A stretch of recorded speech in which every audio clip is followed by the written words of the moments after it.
stand in the midst of a multitude, those from every tribe and tongue. We are your people, redeemed by your blood, rescued from death by your love. Oh yes. There are no words good enough to thank you. There are no words to express my praise, but I will lift up my voice and sing from my heart with all of my strength. Hallelujah, hallelujah, hallelujah to the Lamb. Hallelujah, hallelujah. By the blood of Christ we stand. Every tongue, every tribe, every people, every land, giving glory, giving honor, giving praise unto the Lamb of God. Sing it, ladies. Lord, we stand by grace in your presence, cleansed by the blood of the Lamb. We are your children, called by your name. Humbly we bow and we pray. Release your power. Release your power to work in us and through us till we are changed to be more like you. Then all the nations will see your glory revealed and worship you.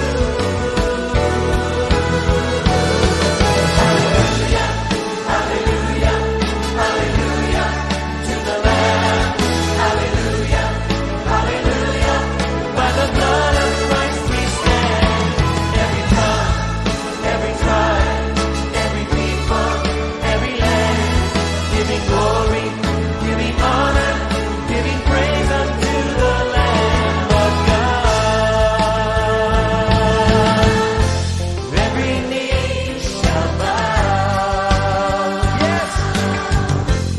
Every tongue confess that you are Lord of all. Hallelujah, hallelujah, hallelujah to the Lamb. Hallelujah, hallelujah. By the blood of Christ we stand. Every tongue, every tribe, every people, every land, giving glory, giving honor, giving praise unto the Lamb.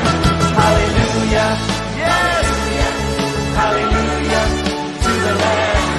Hallelujah, hallelujah. By the blood of Christ we stand. Every tongue, every tribe, every people, every land, giving glory, giving honor, giving praise unto the Lamb of God. Giving praise unto the Lamb of God.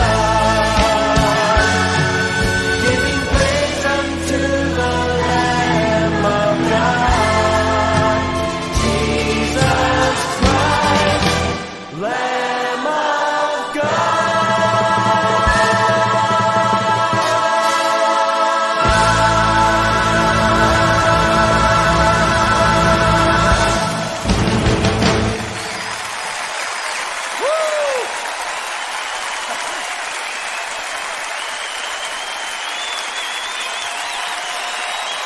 Hallelujah to the Lamb. Woo! Give you glory. We give you honor.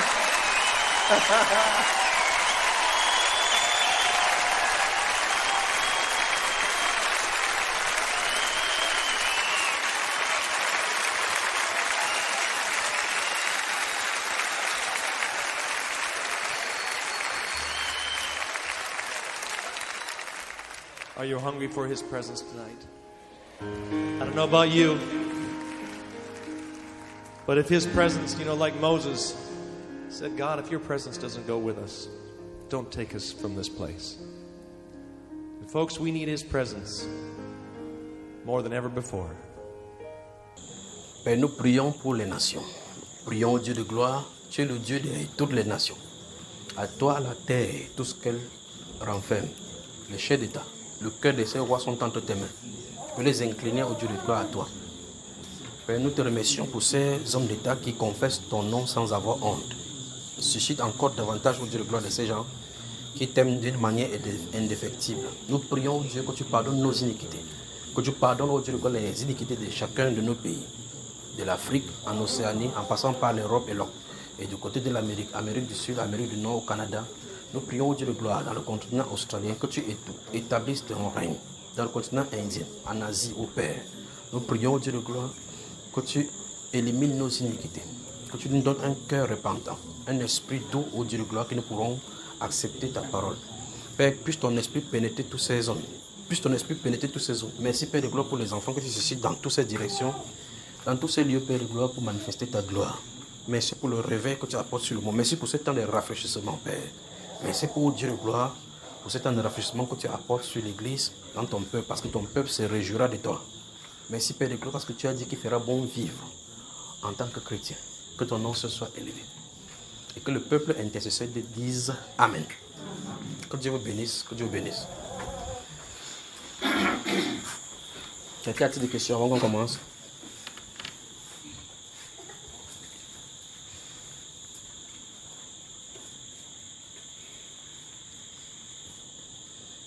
Quelqu'un a-t-il des questions avant qu'on commence?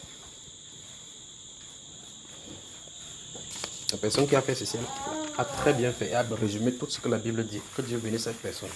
Très bien. Donc c'est 22 sur 20. Y a-t-il des questions? Néhémie.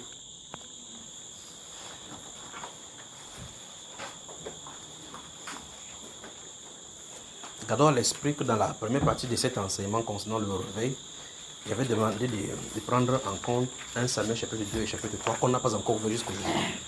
On devait lire les chapitres 1 et 2. Et les chapitres 3, on devait lire à la maison de Néhémie. Je vous ai demandé de lire le livre complet pour que ça me facilite la tâche lorsque je vais parler. Et puis on devait lire les versets 4, le chapitre 4, versets 1, 2 et 3, premièrement. Donc on va avancer jusque-là avant de terminer. Nous avons vu que Néhémie voulait dire Dieu console. Et nous avons vu que chaque fois qu'il y a captivité, à la fin de la captivité, Dieu suscite toujours des gens. Chaque fois, c'est comme ça dans son plan. Parce qu'en réalité, Dieu ne travaille pas pour les hommes sans les hommes. Il travaille pour les hommes avec les hommes. Il s'est lui-même choisi. Dieu, pour avancer au milieu des hommes, s'est choisi des hommes que lui-même a destinés pour venir vers les hommes afin de faire connaître et implémenter sa vision à lui, ce qu'il attend pour le peuple. C'est pour ça que dans ces deux premières parties, nous avons vu clairement comment il a réveillé l'esprit de Zorobabel. Il a suscité Agé le prophète, Zacharie le prophète, Daniel. Et vous voyez que chaque personne travaillait dans son domaine d'arrache-pied pour pouvoir amener à l'accomplissement les visions du Seigneur. Et quel qu'en soit l'endroit où se trouvait cette personne, pour le cas de Néhémie, dont il est question ici, il se trouvait à Suse, la capitale, où Antazès était le roi. De l'autre côté, Daniel se trouvait du côté de Nebuchadnezzar, Cyrus et l'autre. Vous voyez cela, n'est-ce pas? D'autres âgés, Daniel et autres là-bas, étaient dans le pays pour pouvoir rebâtir. Et donc, dans toutes les directions, quand le moment de la prophétie pour l'accomplissement de l'œuvre de Dieu était accompli, toutes les prophéties allaient dans le même sens. Pas de contradiction. Ça veut dire qu'ils travaillaient en harmonie. Bien que, ce n'est pas à un moment donné où il y a le téléphone qui puisse s'appeler pour dire que j'ai reçu telle chose, qu'est-ce que toi tu as reçu? Vous voyez que quand vous lisez pour Daniel, vous lisez pour Zacharie, vous lisez pour Agé, vous lisez pour Néhémie, ici présent, et puis Esdras, le sacrificateur, vous voyez que tous travaillent dans le même esprit, pour le même accomplissement. Dieu donc s'est choisi des hommes, comme il a fait avec au temps de Moïse. Quand Moïse est descendu de la montagne, c'est Dieu qui informe que j'ai mis mon esprit dans telle personne, il pourra faire confectionner des œuvres d'art, pas vrai, en tant qu'ingénieur. Donc Dieu s'est choisi des gens, selon la capacité qu'il a déposée en chacun de nous, pour que nous accomplissions les tâches à nous assignées par lui. Vous avez moi? Amen. Donc dans les moments de captivité, Dieu se réserve toujours des gens à la fin de la captivité. La première captivité, principalement, que la Bible révèle, c'est la captivité des Juifs qui était le modèle exemplaire physique pour le modèle spirituel que nous avons vu dans les deux premières parties. Pas vrai? Et dans ce modèle, nous voyons clairement que Dieu dit la captivité s'est faite par lui. la sortie sera faite par lui. Celui qui prophétise à Abraham dans Genèse chapitre 15 que son peuple à lui sera en captivité. Mais ce sera toujours lui qui va les faire sortir de la même puissance. Mais lors de la captivité, on a comme l'impression que Dieu ne travaille pas, que non, il y travaille. Pour le cas de la captivité dont il est question ici dans le livre de Néhémie, on voit clairement comment Jérémie va prophétiser que l'Éternel a désigné 70 ans pour le temps de la captivité. Mais d'autres prophètes vont commencer à prophétiser que non, ainsi pas l'Éternel va briser le compte de Nebuchadnezzar. C'est fait ici. Il a dit que dans la ville où vous êtes, dans le pays où vous êtes, bâtissez les maisons. Donc c'est pour dire que vous n'êtes pas là pour peu de temps. Donc si vous avez le champ achetez. Mariez-vous là-bas, faites établir, parce que c'est après 70 ans qu'il va vous brûler. 70 ans doit partir parce que c'est dans son plan. Pourquoi 70 ans? C'est lui seul, le Dieu Tout-Puissant, qui connaît. Pourquoi il a désigné 70 ans? C'est lui seul qui connaît. Pourquoi il a désigné 400 ans pour les Juifs? C'est lui seul qui connaît. Point que quelqu'un dit qu'il y a un temps de captivité. Un moment marqué. Et un moment de délivrance. Dans tout ce temps, toutes ces chronologies, chaque seconde sont assignées par Dieu. Pour faire son œuvre. Sans rendre compte à quiconque. Pourquoi? Tout simplement parce qu'il est Dieu. Voilà. Amen. Donc chaque captivité de la Bible est prophétisée et la manière dont la captivité va sortir est également prophétisée. La dernière fois dont je me suis appesanti sur la similitude de la captivité en prenant Israël comme étant le modèle, puisque Israël représente donc pour le cadre physique la partie spirituelle de ce corps-là, parce que nous faisons partie du même arbre, d'accord? Eux, ils sont joints physiquement, nous sommes joints spirituellement. Alors les choses qui leur sont arrivées physiquement devraient nous arriver également spirituellement, c'est ce que j'ai dit. Et donc nous voyons que à l'heure de la captivité, Dieu avait prophétisé. Et de la même façon, Dieu avait prophétisé que l'Église irait en captivité. Plusieurs fois, en lisant les Saintes Écritures dans le livre d'Apocalypse, vous allez voir clairement. Il va dire, tenez ferme pour garder ce qui reste encore. Il dit qu'il y a déjà au milieu de vous des gens qui sont enseignés les choses mauvaises. D'autres qui se disent même apôtres et qui tu les as trouvés menteurs qui ne le sont pas. Vous voyez cela, n'est-ce pas? Il dit, tenez ferme. Vous voyez, au fur et à mesure de l'Apocalypse, où vous commencez par l'église d'Éphèse, vous voyez que les gens tiennent encore, il y a des gens pour défendre la doctrine. Au fur et à mesure, ils sont en train d'aller au niveau de la Philadelphie, il y a la perte totale de la puissance. Le Saint-Esprit quitte la scène et les gens doivent garder l'amour du Seigneur. C'est pas amour pour son nom qui garde son nom. Il dit, au milieu de toi, on se trouve des gens qui n'ont pas régné mon nom. Je vais le garder aussi de la tentation qui va arriver sur la terre. Vous voyez cela? Au fur et à mesure, ils partent en captivité. Au point où, à la captivité, ils sont habitués donc au goût du monde. Dernière église. Parce que tu dis que tu es riche. Tu t'es identifié au monde au point où tu n'as plus besoin de moi. Je te conseille d'acheter de moi la voie des sorties. Vous voyez, n'est-ce pas? Donc la captivité est annoncée chaque fois, que ce soit pour Israël, que ce soit pour l'Église, mais au finish, Dieu permet toujours et ouvre toujours la voie des sorties à la captivité. Et quand la voie de captivité, donc, quand le temps de captivité, le moment de captivité vient à sa fin, Dieu suscite des gens toujours pour préparer à la sortie. Et donc vous entendez cette voix, sortez du milieu de... Mais vous voyez, c'est écrit là. C'est écrit. Chaque époque peut lire sortir du milieu d'eux, ça n'a pas d'effet. Tout comme quand vous lisez, s'il avait été dans l'Ancien Testament, quelqu'un lisait que la gloire de l'Ancien Temps sera, c'est le Nouveau Temps sera plus peu. Tant que ce n'est pas leur période, même si quelqu'un à Babylone a été récité que le Dieu des Juifs avait dérivé Israël de la captivité égyptienne, ce n'est pas le moment, il faut 70 ans. Voici l'heure donc de la réforme finale, totale, définitive du plan de Dieu en vue de la manifestation de la dernière puissance, cette vague qui va venir sur l'Église. C'est la dernière. D'accord? Vous remarquez que sous le livre de Joël de la bonne façon, du chapitre 2, vous allez remarquer que les vagues de réveil sont prophétisées. Les vagues. La première initiative, ou encore la première implication, ou encore le premier accomplissement, c'est fait dans Actes des Apôtres chapitre 2. Quand Pierre prêche, au verset 14 et 17, la Bible déclare que quand les gens ont entendu ça, ils ont commencé à se moquer. Il a dit, ce n'est pas comme ça que ça se passe. Les gens n'ont pas bu de kitoko. Pas vrai? Que ce n'est pas le kitoko qu'ils ont bu. Il dit que c'est le Saint-Esprit tel que dit par le prophète et par Joël le prophète qu'au dernier,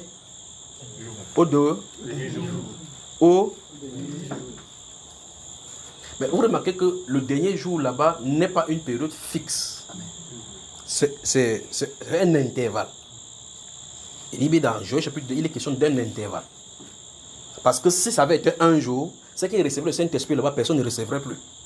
Mais or, après eux, les gens ont reçu toujours, qui n'est pas le même jour. Donc ça veut dire que le dernier jour n'est pas un jour unique, mais un intervalle. Vous m'avez suivi? Il dit au dernier jour, donc durant la période qui sera le dernier jour. Dans mon plan, c'est Dieu qui dit, il décline son plan à lui. Au dernier jour, dit Dieu, je répandrai de mon esprit sur toute chair. Donc vous voyez que si quelqu'un te dit que non, les apôtres qui ont reçu le Saint-Esprit est fini avec les apôtres, c'est normal qu'ils comprennent ça parce que dans les âges de l'Église, on voit clairement comment, effectivement, ça s'est arrêté à un moment donné. Philadelphie. Mais, quand ils regardent comme ça, ils ne savent pas que même sur le plan des Juifs, ça avait été le cas. Sur le cas de cette génération-là qui se réfère à la génération des Gédéons, on voit clairement comment les Juifs, qui étaient des super guerriers à cause de l'ange de l'Éternel qui combattait pour eux, ne pouvaient pas combattre contre Madian. Qu'est-ce qu'ils faisaient? Quand ils faisaient la culture, je suis dans le livre des Juges au chapitre 7 là maintenant. Quand ils souvenaient au chapitre 7 jusqu'au chapitre 13, vous lisez cette histoire là-bas. Quand ils faisaient la culture, ils prenaient chaque fois pour aller cacher à cause du fait que l'ennemi devait faire. L'ennemi attendait tout ce moment que vous finissez de cultiver, il vient récolter. Et vous voyez, subitement, quand l'heure de la délivrance a sonné, Dieu se tient là-bas, sur cette rocher là-bas, en disant, vaillant héros, va avec la force que tu as et délivre Israël. Dieu ne dit pas qu'avec la force que je vais te donner, avec la force que tu as. L'église est équipée. Amen. Depuis dans le Seigneur. Il faut juste que le Saint-Esprit active cela. Amen. Parce que si quelqu'un court, on ne peut pas marcher plus que Dieu. Si vous courez plus que Dieu, vous allez aller combattre avec votre force. Dieu n'a pas dit qu'il va te donner la force, tu vas aller. Il y a nulle part où Dieu a envoyé, l'ange a tapé le bâton sur Gédéon pour l'infuser, pour lui envoyer la puissance. Comme l'ordre est sorti désormais que va, derrière ces va, toute la cohorte du ciel était derrière. Amen. Vous me suivez? Mais Gédéon avait toujours été avec sa force naturelle. La preuve, il tapait le tout pour se cacher contre Madian. Maintenant, quand il le fait, et puis Dieu dit, c'est le temps maintenant de la délivrance d'Israël. Mais avant ce temps-là, pour qu'il vienne pour manifester, vous allez remarquer chaque fois dans le livre des Juges qu'il faut d'abord un cri pour réclamer la délivrance. Iniquité, captivité. Cri de repentance, délivrance. Iniquité, captivité sur Oniel. Cri de repentance, délivrance. C'est le principe. La voie de sortie, c'est la repentance. Si mon peuple, ce qui est invoqué mon nom, s'humilie, prie, cherche ma face et se détourne de ses mauvaises œuvres. Si mon peuple, ce qui est invoqué mon nom, s'humilie, prie, cherche ma face et se détourne de ses mauvaises œuvres. 4 choses. Vous avez moi? Alors donc vous voyez, Gédéon se tient là-bas, le Seigneur ne lui a pas touché le corps pour dire que je te donne l'ancien ou bien je te donne quoi que ce soit, le bâton d'aller travailler. Il dit que va avec cette force que tu as et délivre Israël. C'est-à-dire quoi? Le Seigneur est ta force. Qu'est-ce que Gédéon a dit? Lui, il a entendu l'histoire de la délivrance d'Israël par la puissante main de Dieu. Mais ils n'ont pas vu ça dans les généraux. Par conséquent, c'était une histoire pour les autres. D'autres philosophies pourraient dire, c'est sûr que c'est des histoires qu'on a seulement racontées pour endormir les gens. Mais à cette génération-là, Dieu s'est présenté pour qu'ils voient la puissance. Qu'est-ce qui se passe? Voilà, choisir des gens, descendre là-bas pour aller combattre. Ne vous inquiétez pas, combattre pour vous. Il choisit 10 000 personnes, Dieu dit que non, c'est beaucoup. Si vous combattez avec 10 000 personnes, vous avez la victoire, vous allez dire que c'est parce que vous avez fait. Choisissez un petit nombre pour que la victoire vous soit impossible. Le Dieu de toute impossibilité. Amen. Vous comprenez? Chaque fois donc il y a captivité, il y a cela. Donc vous voyez que dans l'histoire d'Israël, il y a un moment donné où des générations sont passées sans voir Dieu agir dans sa puissance. Sans voir Dieu agir dans sa puissance. Gédéon donne donc le compte rendu de tout ce que les gens racontent. Où sont ces prodiges que nos pères nous racontent? L'Église aujourd'hui va dire, où est cette prodige? Où est les actes des apôtres? On voit telle chose, on voit telle chose. Pourquoi ne voit-il pas ces choses? La captivité. Mais derrière cette captivité se trouvent les intercesseurs qui crient depuis des années. Depuis des années. D'autres ont même prophétisé cette époque-ci, qui est une époque où l'Église va recevoir une puissance que même les apôtres auraient souhaité être là. Notre époque. Notre époque. Donc l'époque où Actes des Apôtres chapitre 29 va se créer. Chapitre 30. C'est-à-dire que quelqu'un a fait l'accident. Son cerveau s'est écrasé. Le pied a été coupé comme on voit. Et quelqu'un vient dire, au nom du Seigneur Jésus-Christ de Nazareth, toi, pied, je te commande de te reconstituer. Vous voyez, quand il dit comme ça, peut-être dans votre esprit, vous dites que ça c'est du jeu. Vous voyez cela, n'est-ce pas? Il va se positionner là. Au nom de Jésus-Christ de Nazareth, que le pied sort. Pas que le nom de Jésus a changé. Pas que ça a... Non, parce qu'il va restaurer son nom. Maintenant, le pied sort. Quel est l'impact chez les gens? Ce sont des divinités. Vous voyez pourquoi, d'une part, ils sont de préparer les gens, que faire attention à ce que personne n'usurpe la gloire qui revient au Seigneur Jésus-Christ, non? C'est pour ça que le Seigneur, durant ce moment, c'est de travailler les gens, le cœur des gens sur le plan de l'humilité. Parce que les gens, il y a d'autres personnes qui se posent la question, pourquoi on prie depuis le Saint-Esprit ne vient pas? Il vient, il va vous tuer. Parce qu'il faut que le caractère de Christ soit imbibé en nous. Il dit bien, si le Saint-Esprit vient là, à cet état de choses, il tue les gens. Il ne tue pas les incroyants, il tue ceux qui croient en lui. Comment tu me regardes comme ça? Tu te fâches, mon frère. Tu veux pas qu'il te tue? Le frère se levait, c'est fait. C'est étonnant. Étonnant que le Saint-Esprit tue. Quelqu'un qui est en Dieu. C'est un Dieu, oui. Il a tué Ananias et Saphira. Tu te souviens? Ils avaient menti sur leur bien, pas sur le bien de quelqu'un. Dieu a tué. Il n'a pas pris l'argent de quelqu'un avant d'aller mentir. C'était pour lui. Il a vendu son propre champ. Il a donné son argent une partie. On lui a posé la question, il a menti sur ça. Dieu l'a tué. Je rappelle que c'est le Nouveau Testament. Fraîchement, le frais Nouveau Testament. Non, ce n'est pas l'Ancien Testament. Alors, Dieu veut infiltrer, incrustrer, nous inoculer, ou bien imprégner de son caractère. Et en vous, l'humilité qui était en Christ, lequel, existant en forme de Dieu, c'est-à-dire étant Dieu, n'a pas pris sa majesté, sa puissance, ne s'est pas revêtu de son courroux en tant que Dieu pour faire valoir cela sur le plan humain. Amen. Mais est devenu comme un simple homme, en prenant une forme de serviteur. Et après être revenu comme une forme de serviteur, il s'est encore rabaissé jusqu'à atteindre quoi? La boue, la croix. C'est pourquoi Dieu l'a souverainement élevé. L'humilité précède la gloire. Donc, pendant que nous sommes en train de méditer dans ces réveils qui est là, pensons-y maintenant. Si le Saint-Esprit t'est accordé aujourd'hui et que Dieu t'est accordé de faire le miracle, et qu'un ressuscité, une personne ressuscite, est-ce que tu pourras garder le caractère calme? Je vais y insister maintenant un instant. Est-ce que tu ne dois plus te prendre pour quelqu'un? Comment on dit cela en français? Prendre la tête. C'est-à-dire que, parce que peut-être tu as donné une prophétie, ça a marché, ou bien prier pour quelqu'un, ça a marché. Est-ce que désormais tu ne dois pas prendre comme quelqu'un d'important? La grosse tête. C'est ça, voici le point capital. C'est ça. Donc il y a un caractère que le Saint-Esprit veut que ça s'assoie sur le cœur de ses serviteurs avant que ça vienne. L'humilité.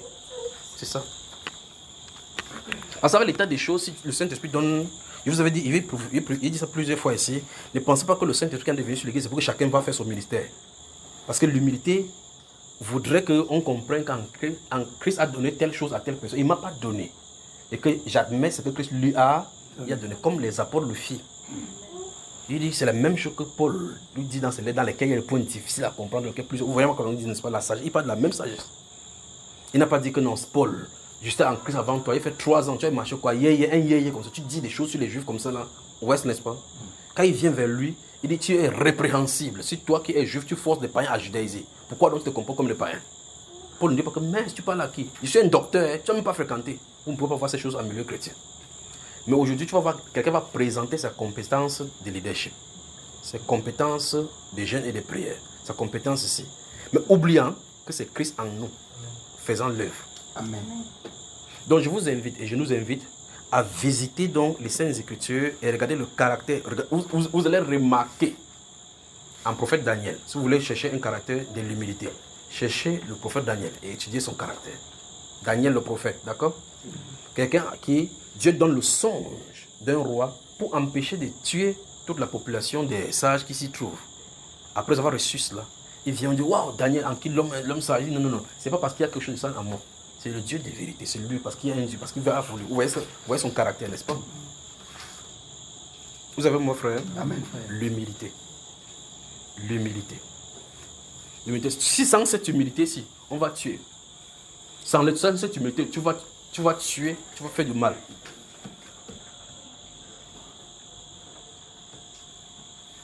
Il peut parler, mon frère. Vous me saisissez quand je parle ici. Si mes rencontres vous me saisissez, je vais vous laisser le temps d'assimiler encore pour longtemps. Je recommence encore. Le Saint-Esprit veut un caractère humble sur le cœur. Que je regarde l'autre comme étant au-dessus de moi. Amen. Que je ne me compare pas aux autres. Les dons ne sont pas faits pour se comparer. D'accord, c'est pour ça que vous avez d'autres personnes qui disent que non, j'aime quand c'est le frère Junior qui prêche. Ce n'est pas toi qui décides qui va prêcher quoi. Ce n'est pas toi qui décides qui va prier pour toi. Il y a d'autres personnes qui viennent dire que non, frère Junior, je veux que c'est toi qui prie pour moi. Je veux que c'est toi qui prie pour moi. Ce n'est pas une inspiration du Saint-Esprit. Parce que Dieu peut passer par n'importe qui pour le faire. Donc, par conséquent, si ce n'est pas le frère Junior, quand quelqu'un vient prier, il dit, ah, prie aussi pour toi. Le Seigneur ne fera pas cela. Vous avez moi, hein? Deuxième chose. Le Saint-Esprit veut une oreille attentive à ses directives pour qu'il vienne. Je vais avancer dans le livre de Néhémie tout à l'heure. Le Saint-Esprit veut une oreille attentive à ses directives. Je vais vous expliquer cela très attentivement. Vous entendez la parole. La parole, c'est l'esprit couché. La parole que vous avez, comme vous avez ouvert comme ça, c'est l'esprit couché parce que c'est lui qui a insoufflé cela dans le corps de ceux qui l'ont écrit littéralement. Vous avez une désobéissance vis-à-vis de cette écriture. Vous désobéissez automatiquement au Saint-Esprit que vous en avez réclamé. C'est pour ça que la Bible déclare dans Actes chapitre 5, verset 32, que Dieu donne le Saint-Esprit à ceux qui lui obéissent. Donc, il faut examiner si on n'est pas désobéissant vis-à-vis de la parole du Seigneur. S'il n'y a pas un endroit où tu dis, je ne suis pas d'accord ici. Vous pouvez ne pas être d'accord avec moi. Comme il y a d'autres personnes qui ne veulent pas s'associer à moi, il y a des gens même sur Internet qui ne veulent pas s'associer. Quand il dit frère Junior, il dit que le gars avait le péché originel. Là, s'il enlève ça, je suis d'accord avec lui. Je ne suis pas là pour prêcher pour que quelqu'un soit d'accord avec moi. Je suis là pour remplir une mission. Et après cette mission, je me positionnerai quelque part. La personne qui m'y a invité me posera des questions. Vous comprenez? Donc, ils n'aimeraient pas avoir à soi avec moi. Donc, quand tu entends que quelqu'un dit, comme plusieurs personnes m'écrivent, disent que frère Junior, j'ai écouté certaines de tes prédications, ça m'a beaucoup marqué. Je vais rester anonyme parce que je ne veux pas. Ne cite pas mon nom, parce que si mon nom dans mon groupe, on va savoir que je t'écoute. Et je respecte cela. Moi, je n'ai pas honte de Jésus. Je n'ai pas honte. Écoutez bien.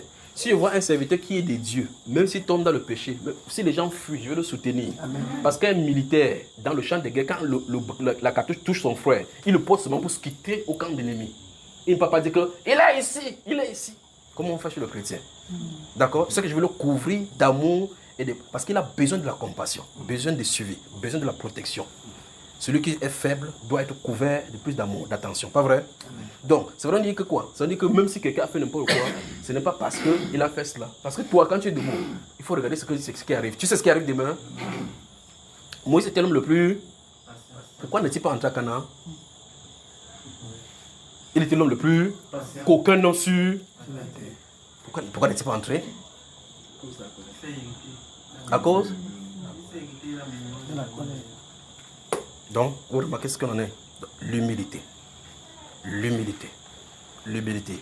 Dans nos prières, Seigneur, donne-moi le caractère. Parce que la Bible nous déclare, je viens de citer tout à l'heure ici, là, Philippiens 2, verset 5 suivant.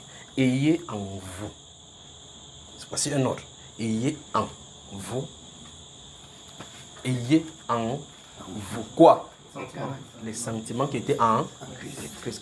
Quel est ce sentiment dont il a fait état sur le Saint-Esprit? Il dit...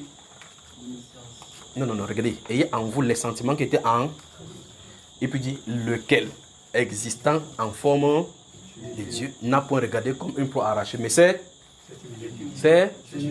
Voilà. Donc les vrais serviteurs de Dieu, ce sont ceux sur qui on marche, les serviteurs de Dieu. Vous pouvez le faire n'importe comment, dire n'importe quoi, mais c'est dans cette humilité-là que Dieu travaille avec lui. Dans cela, Dieu révèle son caractère. Parce qu'en réalité, si tu es quelqu'un aux yeux du monde, Dieu ne peut plus être quelqu'un en toi. Donc, quand tu n'es pas quelqu'un aux yeux du monde, Dieu se fait transcender au travers de toi pour que malgré les humiliations qu'on puisse t'infliger, des choses qu'on puisse donner, que le caractère de Dieu soit là. Regardez ce qu'on a dû faire au roi des rois en venant cracher sur ses yeux. Et vous savez ce qu'en termes des Israélites, quand on crache sur tes yeux, ça veut dire, sur ton visage, ça veut dire que tu es un opprobre, en abomination. Tu es un renégat. On a considéré le Messie, notre sauveur, comme un renégat. Comme un moins que rien. Parce que les gens crachaient sur les serviteurs, les gens de la maison, quand tu ne travailles pas bien, sur ton visage. Ou bien sur une fille peut-être qui s'est prostituée étant dans la maison de son père, on crache sur toi pour dire que tu es un opprobre. Vous voyez cela? Dieu l'a relevé sous les yeux le livre d'Exode, d'Exode et des Nombres, quand Myriam, la sœur de Moïse, a parlé contre lui au chapitre 12 des Nombres, quand elle a parlé contre Moïse au sujet de la femme éthiopienne qu'il avait prise. Quand Dieu lui a envoyé la lèpre, Moïse est venu intercéder. Il a dit, si son père crachait sur son visage, ne serait-il pas un opprobre? Et donc laisse-la là-bas. Donc l'état de l'opprobre que son papa devait faire sur elle, c'est ce que Dieu a fait. Donc la Bible déclare qu'il y a en vous ces sentiments qui étaient en Christ, lequel existait en forme de Dieu. Ça veut dire que, regardez bien, quelqu'un qui est Dieu, qui peut dire n'importe quoi arrive, il a décidé de ne pas faire ça et de rester comme nous autres, bien plus encore, plus bas que nous. Accepter qu'on fasse n'importe quoi de lui. Le roi des rois, le Dieu des vérités, le Dieu de justice qui a créé quelqu'un, se tient là debout un être humain vient à côté, il ment en le regardant droit dans les yeux. Pensez-y. Si le Saint-Esprit est en toi, sur le cœur, tu dis que je te frappe d'aveuglement. C'est un menteur comme ça, pas vrai? Mais il ne dit pas cela. Parce que la Bible déclare, comme un agneau, on va l'amener à la boucherie, il ne doit même pas ouvrir la bouche. Il ne doit pas ouvrir la bouche. Et il n'a pas ouvert la bouche. Parce que s'il ouvre la bouche, les gens auront la révélation. Nous ne serons pas sauvés. Alors dans son humiliation, il a gardé le silence. Les gens viennent mentir. Alors qu'il était là, comme ça, en train de couler de son sang là-bas, qui était de l'autre côté avec le feu. Il guettait seulement comme ça là. Je le suis, je ne le suis pas, je suis. Un cœur disait que suis-le, un cœur disait ne le suis pas. Tu as peur. Toi là, tu parles comme des gens qui suivent Jésus. Tu es fou. On t'a envoyé derrière moi, c'est la tête de Macabo. Et puis le corps a fait oh. Il s'est tourné, il a regardé droit dans les yeux. L'a-t-il condamné, frère? Il sait en quoi, avec quoi il nous a fait. Il sait que quelqu'un peut te dire que, oh frère, je t'aime pour l'amour de Dieu. Demain, il dit que tu es un démoniaque. Que le frère Junior, c'est un sataniste. Le frère Junior est un sataniste. Donc, il y a les satanistes dans le camp de Dieu. Alors, donc, nous avons des soucis. Mais maintenant, vous remarquez que si pour l'amour de Dieu, et que vous avez l'humilité de Dieu, vous répondez à ces choses-ci, vous faites le jeu du diable. L'humilité veut que quand quelqu'un t'insulte comme ça, tu prends, tu remets entre les mains du Seigneur. Parce qu'on dit que l'opprobre, tous ces ignominies, c'est à cause de lui qu'on nous considère comme des brebis destinées à la boucherie. Parce que tu n'as pas Christ dans ta vie, on te persécute, ça c'est une joie. Si tu as Christ, on ne te persécute pas, tu as un problème. Si tu as Christ, on te persécute, il faut être heureux à cause du nom. Parce que c'est le nom de Christ en toi qui attire l'opprobre. Mais donc la réaction de notre caractère vis-à-vis de ces épreuves-là compte pour Dieu pour toute chose. Et donc Dieu veut le cœur humble. C'est pour ça que vous allez voir que le réveil qui va être porté par ces fins de temps, vous ne verrez aucun de grands noms. Les gens qui ont eu la notoriété sur le plan religieux, vous ne les verrez pas. Les gens qui vont sortir, on ne les connaît même pas. Nulle part. Les gens, vous allez voir, peut-être ils ne se peignent pas. Peut-être il a boutonné le bouton R, ça allait d'un côté. Il a mis il avait les babouches percées. Il va sortir comme ça, tu vas parler. Et puis tu vas regarder depuis le bas, depuis jusqu'à la tête, tu vas dire que mais, celui-ci, son Dieu est puissant. Comment il ne donne pas la veste? Tu vas voir clairement qu'il a un autre vêtement supérieur à ce que tu vois des yeux. Vous avez moi, des gens au caractère humble. Dieu cherche donc un cœur humble en qui peut insuffler son caractère pour se faire connaître aux gens comme il se révèle dans l'humilité. La Bible déclare que sur le cœur orgueilleux et enflé, il s'éloignera de moi. C'est parce que Dieu dit dans la Bible qu'un cœur orgueilleux ne s'attachera pas à lui. Il cherche le cœur humble. Il dit il aura le regard sur tous les humbles du pays. N'est-ce pas ce que le Saint-Esprit dit dans les Écritures? Pointe quelqu'un maintenant dit le caractère d'humilité. Je sais que je suis en train de bavarder le désert. Je veux que vous allez dans les Saintes Écritures maintenant commencer à utiliser les caractères d'humilité. Regardez comment Dieu veut et comment ça s'imprègne, comment ça se manifeste.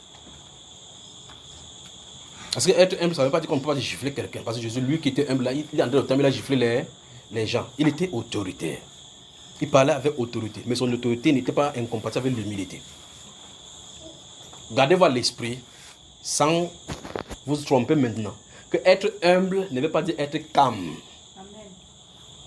Être humble ne veut pas dire qu'on est calme. Tu dis que non, le frère là, il ne dérange pas. Pointe quelqu'un, dis le cobra. La vipère. Ne font pas le bruit comme le crapaud. Mais des deux, c'est la vipère qui a le venin. Le crapaud qui bavarde beaucoup là. En fait, change les louanges de Dieu. Donc le calme n'est pas l'humilité. Le calme n'est pas l'humilité. D'accord, frère? Quelqu'un peut être là, vous êtes pas, il mal parle. Et puis la personne est en train d'écouter. Tu écoutes, tu vois, la personne est calme. Mais à l'intérieur, ça boue. Il est en train de faire comme ça. Il dit qu'on nous a entraîné que quand on fait comme ça, tu ne fais plus le petit doigt. Tu te griffes un peu pour te contenir, pour chercher la maîtrise de soi. Tu fais comme ça, là, tu es un volcan. Le magma qui est en train de tourner, là, quand ça va sortir de ta bouche, tu entends que quelqu'un a tué. Vous dites, c'est quoi? Il dit non, il a débordé le vase. Qu'il a fait, c'est la goutte d'eau qui a débordé le vase. Vous avez moi, un cœur humble. Un cœur humble. Donc, le personnage que nous sommes en train de voir, c'est que Dieu utilise pour la réforme. Vous allez prendre Esdras. Après le livre de Néhémie, si le Seigneur permet que nous continuions dans cette direction-là. Après le livre de Néhémie, enfin, normalement, vous devez lire les livres là en parallèle. Prenez exemple, vous allez voir que malgré qu'il soit versé dans les Écritures, en aucun cas, il ne se considère pas comme un grand réformateur ou quoi que ce soit. Vous voyez? Regardez Néhémie, celui que Dieu console ici. Vous remarquez qu'en aucun cas, il ne se présente. Mais pourtant, le fait qu'il travaille pour Dieu et qu'il a une vision claire de la part de Dieu comme une mission qu'il doit faire, il traite avec autorité les gens, avec droiture, afin qu'on puisse faire ce à quoi il est réservé. Ça ne fait pas qu'il ne soit pas humble. Et vous pouvez donc regarder le caractère d'humilité en lui. La bonne main de mon Dieu était avec moi. Amen. La bonne main de mon Dieu. Ce n'était pas que j'ai fait comme ça, j'étais ça, j'ai fait comme ça, j'ai accompli comme ça. Bien qu'il finisse, dit que souviens-toi de moi, Seigneur, on va y arriver. Souviens-toi, tu l'es, ne pardonne pas le péché. Souviens-toi de Sambalat. Sambalat. Et Dieu lune a donné, Dieu signe, a donné le Dieu de la lune, a donné. Il vient dans l'œuvre de Dieu. Tobija. Alors donc, on peut avancer donc maintenant. Je redis ce que j'ai dit. 1. Le Saint-Esprit veut un caractère humble, un cœur humble. Et ce cœur humble-là ne peut pas s'établir sans une réforme interne, intérieure, une remise en question de notre caractère. Nos caractères doivent être amenés au devant de la parole. Je crois que ce serait bien que nous parlions de ces humilités-là, même que, si vous le voulez, samedi, on en parle. On prend des exemples, parce que humilité, c'est un mot. Comment ça se vit, c'est un autre problème. Comment si on n'est pas humble, comment ça va qu'on n'est pas humble? Ce sont des choses que nous devons savoir. D'accord? Gardez-vous à l'esprit, il dit que si quelqu'un est calme, il dit le père là ne dérange pas, le père là, la femme là ne dérange pas, elle est calme jusqu'à la femme là est calme. Il n'y a pas plus calme que les orientaux. Les gens du Moyen-Orient, les orientaux, les asiatiques, il n'y a pas plus calme que eux. Vous voyez les papas des Jackie Chan là-bas, les gens, vous les voyez qu'ils sont humbles. Mais ce sont des dragons. Le dragon, quand le dragon n'a pas craché au feu, tu ne peux pas savoir qu'il est dangereux. C'est quand il fait que tu comprends que le père là, son pied n'est pas facile.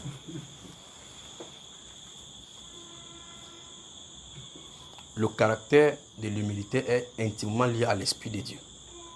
On ne peut pas fabriquer cela. Vous me suivez, frère?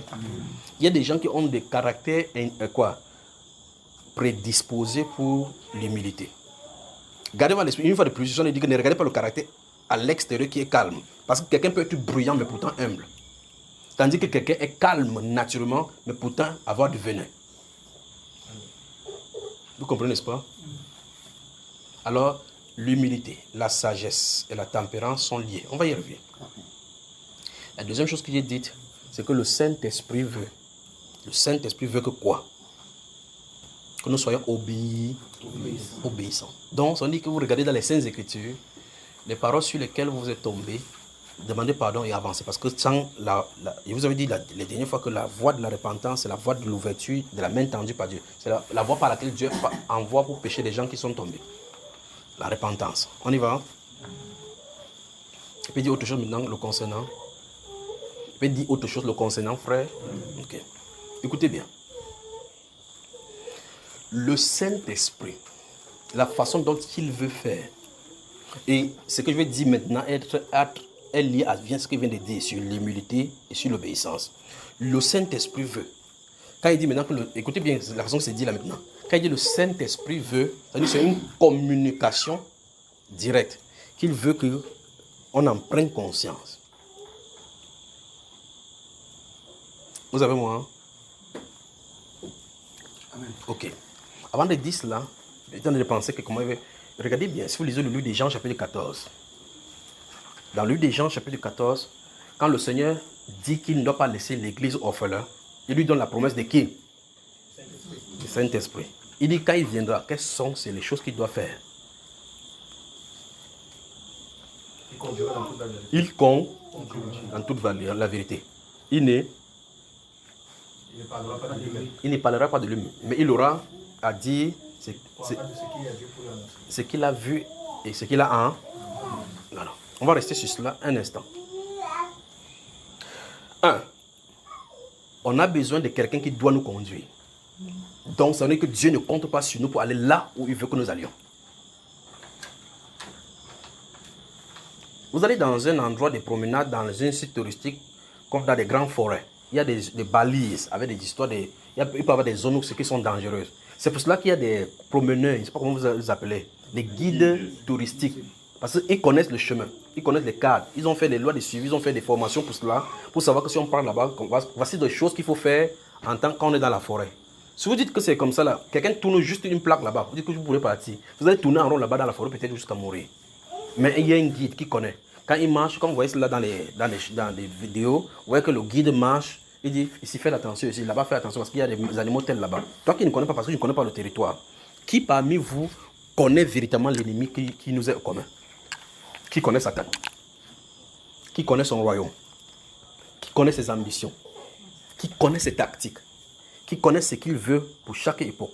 Qui connaît ce qu'il a déjà fait dans ta famille, dans ta propre vie? Ce qu'il prévoit faire, qui peut connaître? Bon, maintenant, quelqu'un que tu ne connais même pas, qui est plus ancien que les anciens, qui a l'âge plus que l'âge de la terre, qui connaît tes anciens ancêtres et tes prochains ancêtres, toi, tu vas le combattre sans une connaissance de lui. Comment tu peux le combattre? Vous me suivez? Il dit, je suis sur le point de dire une troisième chose.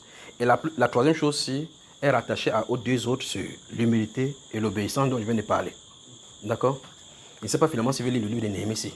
Alors donc, remarquez, dans ces Jean chapitre 14, dont le Saint-Esprit dit, le Seigneur dit, je ne vous laisserai pas orphelins, je viendrai à vous. Il dit qu'il va vous envoyer le Saint-Esprit que le monde ne peut recevoir parce que ce n'est pas destiné pour lui. Parce que le monde ne le connaît pas, mais vous le connaissez. Donc avec la relation avec le Seigneur, on peut connaître qui est le Saint-Esprit. Ses façons d'agir, ce qu'il attend, ce qu'il n'attend pas. D'accord? Puis le Seigneur donne la prééminence de la venue du Saint-Esprit, c'est-à-dire que sur les actions que nous avons à mener. Une fois de plus, vous avez moi. Quand bien même dans l'Ancien Testament, Dieu dit aux gens que prenez les gens qui sont de 20 ans au-dessus, qui sont capables de mener les armes, il leur rassure que c'est l'Éternel qui va combattre pour vous. Donc quand tu vas prendre ton chicotte, quand tu fais un quand quelqu'un esquive parce qu'il a été violent, il entend un coup de poing, il ne sait pas, il y a un ange qui est sous la main là-bas. Vous vous souvenez que Goliath, quand David est venu, il a cru que quand je vous demande de m'envoyer un combattant, m'envoyer un enfant, un chien, il dit qu'il vient avec quoi? Avec des bâtons. David avait un seul bâton, son bâton de berger. Quand il faisait comme ça, le gars voyait 5. Vous voyez cela? Parce qu'il y a une personne au-delà de nous qui se tient là. Alors, j'étais disant ceci, que lorsque Dieu a dit, au travers de Jean chapitre 14, que le Saint-Esprit vient pour nous conduire, ça montre clairement que, Dieu sait que la tâche n'est pas de l'ordre humain. Il le sait. Alors, c'est une bêtise donc de dire à notre ère que tu vas vouloir servir un Dieu esprit dans le camp où les ennemis sont spirituels en allant réciter les Écritures tout simplement. Il faut une puissance correspondante à la parole pour confronter la personne qui est en face. Amen. Donc soit ces personnes sont ignorantes du combat que nous avons à mener, soit ils sont tout simplement dans le camp opposé, soit ils sont effectivement obscurcis par l'ennemi pour pouvoir faire tomber beaucoup de personnes dans ces camps-là. Parce que Dieu en aucune époque n'a dit à l'Église d'aller dans le champ de bataille sans le Saint-Esprit. Ce n'est pas possible. Parce qu'il est question de délivrer des âmes de la puissance des ténèbres pour les transporter au royaume du Fils de son amour. Ça, la parole ne peut pas le faire. C'est le Saint-Esprit qui le fait. Comprenez? Donc, bavarder tout simplement la théologie, que ça, tu sais que Jésus est mort à la croix. Qui sait mieux ça que Satan? Qui sait ça mieux que Satan? Quand Jésus est venu, les gens ne connaissaient même pas que c'est le Fils de Dieu. Quand Satan l'a tombé, il dit que si tu es le Fils de Dieu, est-ce que Jésus qui a marché en disant que je suis le Fils de Dieu, je suis le Fils de Dieu? Comment lui savait? Parce qu'il sait que c'est la personne qui doit concorder l'écriture. Car il est écrit à ton sujet. Donc, vous voyez, il admet que c'est le Fils de Dieu. Il est écrit à ton sujet. Il enverra ses anges. C'est-à-dire que Dieu est là pour te protéger. Il sait ce que l'Écriture dit. Il sait ce qui est prévu de lui. Vous pensez quand vous lisez que, quand Dieu a écrit ça là, dans toutes les langues, là, que même si Satan a oublié une langue, il lit une Bible, il va connaître. Que j'ai vu un ange puissant, il est descendu, il a attrapé Satan. Pas vrai? Vous voyez, quand il faut faire la Bible, il n'y voit pas. Il ne voit pas, frère. Mais le problème, c'est qu'il a enfermé dans la volonté de Dieu. Donc, malgré qu'il voit ça écrit, il ne peut pas échapper. Quand le moment viendra, Dieu va envoyer l'ange, il va l'attraper tel qu'il est écrit. Qu'est-ce que Dieu dit? Pour montrer qu'il est puissant au-dessus de l'ennemi. Mais donc, quand Dieu dit, je vous enverrai donc un consolateur, il vous conduira dans toute la vérité. Il vient de dire qu'il ne compte pas sur l'homme et sur sa force pour avancer dans son royaume. 2.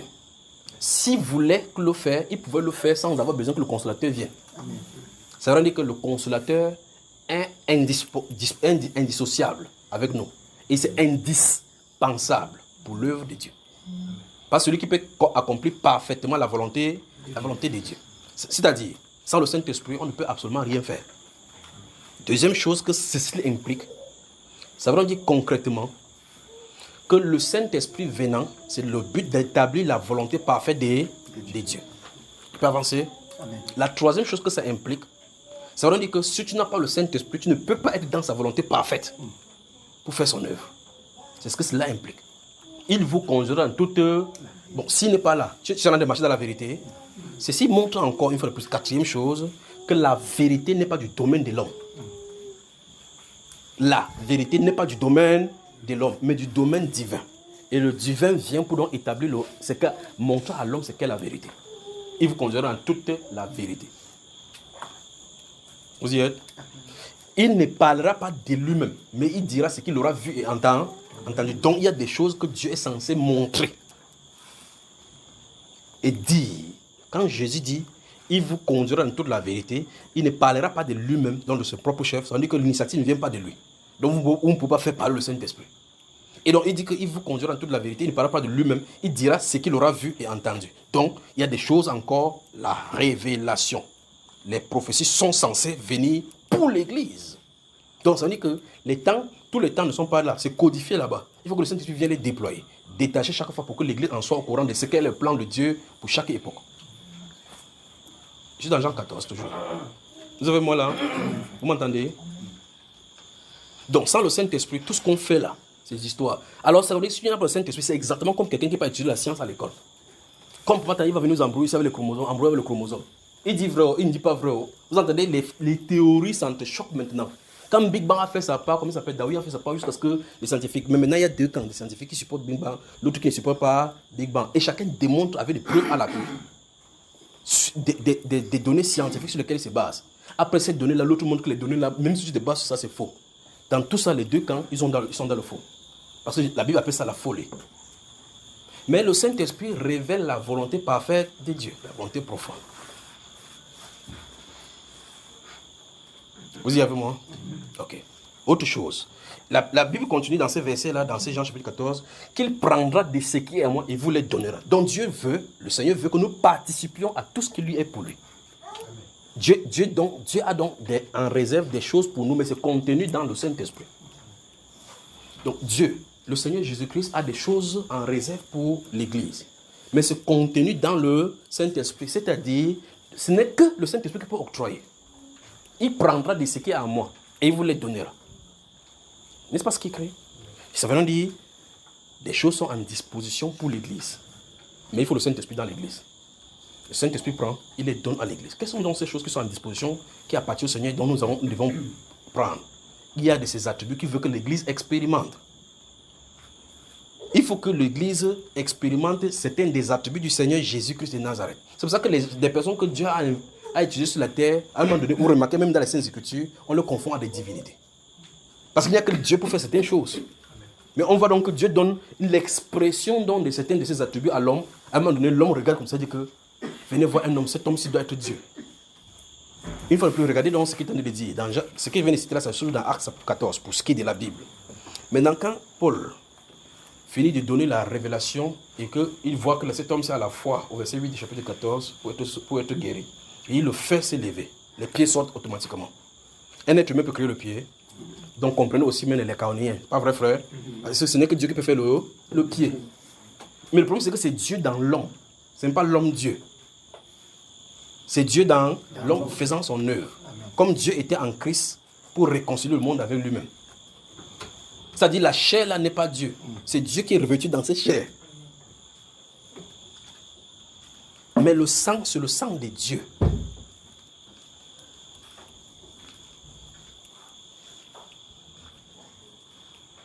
Revêti, Philippe, c'est le Père qui demeure en moi qui fait les œuvres. Le Père qui demeure en moi qui fait les œuvres. Alors donc, regardez ces êtres humains qui regardent Paul. Vous pensez qu'ils voient Paul, ils pensent quoi? Il ne peut être que admiratif et en adorant. Parce qu'un être humain normal ne peut pas faire ces choses. Quand Dieu donne un de ses attributs aux hommes, les hommes peuvent prendre la place de Dieu. À la place de Dieu. Pourtant, ce n'est pas cela. C'est Dieu dans l'homme faisant son œuvre. Maintenant, regardez l'humilité. Donc, comme je parlais tout à l'heure, je vous ai demandé d'observer Daniel le prophète. Observez la réaction de Paul. Ici, quand ça s'est passé. Si Paul laissait ces choses-là partir, il dit en tout cas, Dieu va vous juger. À cet instant, il va rendre compte à Dieu. Il fallait qu'il sépare ça de l'homme. Pour dire que je suis naturellement comme vous. c'est quelqu'un qui a fait l'œuvre pour vous attirer à lui. C'est de lui dont il est question. En aucun cas, Dieu ne donne l'aval à l'être humain de prendre sa place. Observez Pierre, l'apôtre, quand il va chez Corneille. Et que Corneille, un ange sort du ciel. Normalement, sur la terre, on respecte beaucoup plus des militaires, encore des chefs militaires de ce calibre. Pour être donc administrateur d'un grand gouvernement tel que le gouvernement américain et que vous êtes en annexe quelque part, on te nomme en poste dans un pays. Donc ça veut dire que tu es en vue comme un grand homme. Mais pour un ange de sortir du ciel, c'est-à-dire que c'est le ciel qui décide que va. Il y a un homme là-bas, fais-lui appel. Il va te dire des choses par lesquelles tu te seras sauvé, toi et ta famille, toute ta maison. Cette personne, si c'est un ange qui vient parler, c'est que cette personne doit être plus important que moi. Mais quand Pierre quand il a fait venir Pierre, quand Pierre entre chez lui, première réaction, qu'est-ce qu'il fait, frère? Il se prosterne. Donc c'est la nature humaine de vouloir adorer. Pointe quelqu'un d'autre maintenant. Il fait attention.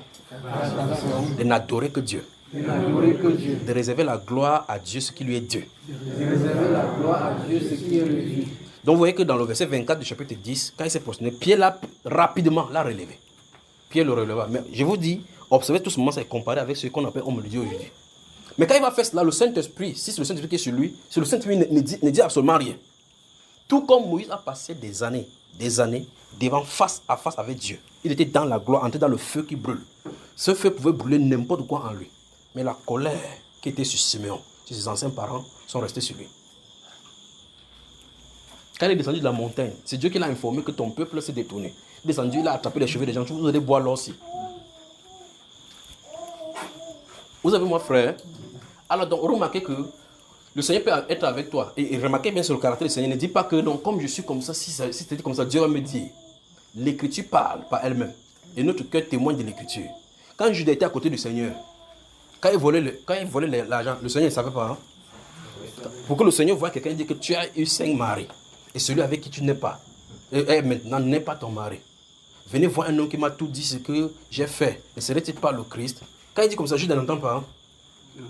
Va, ton fils vit. Simon, depuis que je suis entré, pourquoi avez-vous les mauvaises pensées dans votre cœur? Regardez bien. Il est là, la personne est assise ici. Il a des pensées dans son cœur. Si cet homme-ci était un prophète, il saurait que de quelle espèce est cette femme. Simon, je sais de quelle espèce. Là, il dit ça à l'intérieur. Et puis il se tourne vers lui et dit, Simon, je sais de quelle espèce est cette femme. Depuis que je suis entré ici, tu vois, tu n'as pas fait tes choses, tu n'as pas fait deuil. Mais depuis qu'elle est entrée ici, elle a cessé de laver mes pieds avec les larmes et de couvrir avec le poisson. C'est pourquoi ces nombreux péchés lui soient pardonnés. Là, ça c'est le Rubicon que ça a traversé là maintenant. Qui peut sur la terre pardonner le péché? Qui peut pardonner le péché? Passons, tu as entendu quelqu'un qui pardonne le péché?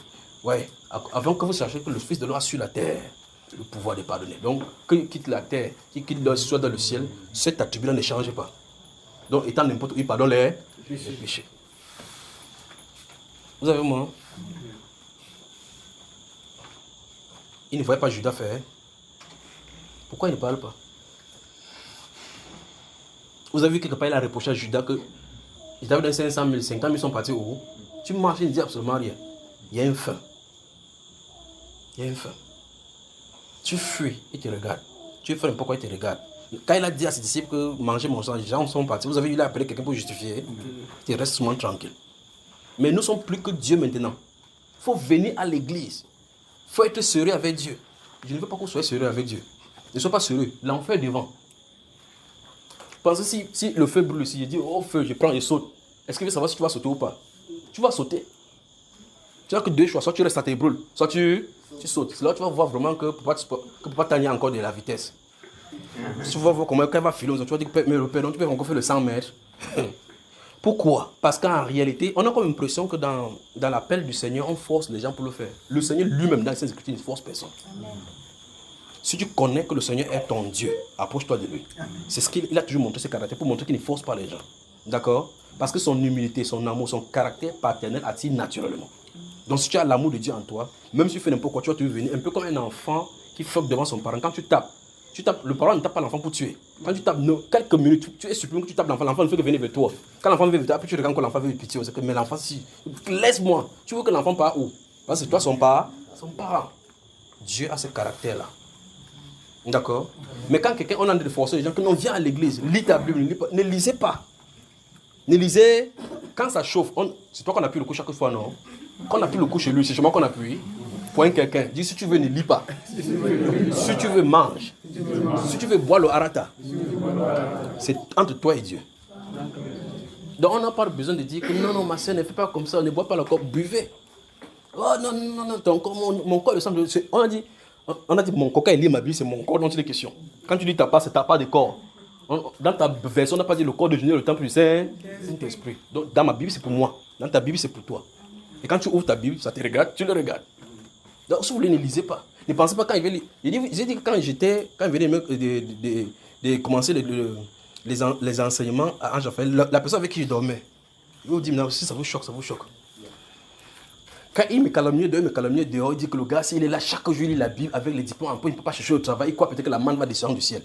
Mais la Bible déclare qu'en vain, les gens cherchent très tôt pour aller chercher de la nourriture. Il en donne à ses bien-aimés pendant leur sommeil. Je suis couché là-bas. Quand il vient faire comme ça, regardez bien, regardez très attentivement. Ça vous choque, c'est votre problème, ça c'est pour moi. Je reste sur le lit, il vient traverser comme ça, il va dormir. J'ai fait devant lui comme ça, que je trace ici, Seigneur, je couvre mon endroit, comme ça, protège-moi. Laisse-moi tranquille à l'intérieur. Puisque quand il part chercher l'argent, il part juste chercher l'argent. Moi, ici, dans mon sanctuaire. Donc, quand il priait sur le lit, j'ai tracé devant lui. Il ne fait pas que par des cachettes. Il dit, c'est comme l'oreille limite ici, là. Vous savez, comme la limite. Il dit, voici la limite. J'ai limite comme ça, trace. Après, la nuit, tu entends les cris. Waouh, waouh, waouh. Je suis calme là, comme ça. Là. Il dit, c'est quoi? Il dit, on m'appuyait. Il dit, c'est ton problème. Donc, si vous voulez négliger votre vie spirituelle, l'heure n'est pas à blaguer. Donc, si vous considérez que les batailles qui sont devant nous, ce n'est pas par ta force, il faut aller du camp de celui donc qui peut combattre. Amen. Vous avez moi? Vous pouvez continuer ce que tu allais dire. J'étais dans Jean chapitre 14. Et j'étais disant ceci, que le fait que le Seigneur dit qu'il vous conduira en toute la vérité veut dire que Dieu ne veut pas qu'on se conduise. Ils sont de faire comme ça pour que tout ça soit clair, pour qu'ils disent ce qu'il y a à dire. Ces choses qui est la troisième qui est connexe à l'humilité et à l'obéissance. Vous avez moi? Le fait que le Seigneur Jésus dit qu'il prendra de ce qui est en moi et il vous les donnera, veut dire le Seigneur a en réserve des choses pour nous que nous ne connaissons pas. Et ce n'est qu'accessible par le Saint-Esprit. C'est quand le Saint-Esprit vient en toi que tu te découvres véritablement c'est pourquoi tu as été créé dans le plan du Seigneur. Sans cela, tu ne peux pas. Tu vas naviguer à vue. Sans cela, tu peux travailler avec tes talents, pas avec les dons. Tu pourras travailler les talents pour manger. Et ça n'apporte rien dans le royaume de Dieu. Ça apporte quelque chose dans le royaume de ton ventre. Donc les talents sont pour le ventre, les dons sont pour le ciel. Vous avez moi? Ah Seigneur, j'étais styliste. Oui, c'est bon. J'étais styliste, oui. Donc, a été. Et puis, je vais maintenant terminer cela. Je peux y aller. Dans ce que je suis en train de dire, je vais dire en réalité que ce que le Saint-Esprit dit, c'est ce qu'il est en train de dire. Qu'il dit qu'on retient et qu'on doit retenir plus que toute autre chose des prédications que vous avez entendues sur la terre. C'est qu'il veut que s'il vient, c'est lui qui prend les décisions. Voilà. Et que vous assimiliez bien ceci. On doit laisser le Saint-Esprit prendre les décisions. Et je vais y insister maintenant pendant quelques minutes.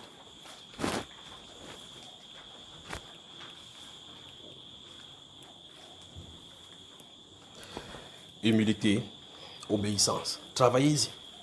Pour l'obéissance, c'est facile. Vous pouvez remarquer que tel endroit de ma vie, je ne respecte pas encore. Je ne suis pas encore en plein là-dedans. Mais pour l'humilité, c'est subtil. Si vous avez un cœur qui enfle rapidement dans la colère, vous aurez des obstacles dans l'humilité. Si vous avez un cœur, ce sont des pistes que je vous donne. Si vous avez un cœur qui se plaît à pardonner et à aimer, l'humilité sera facilement accessible à votre cœur.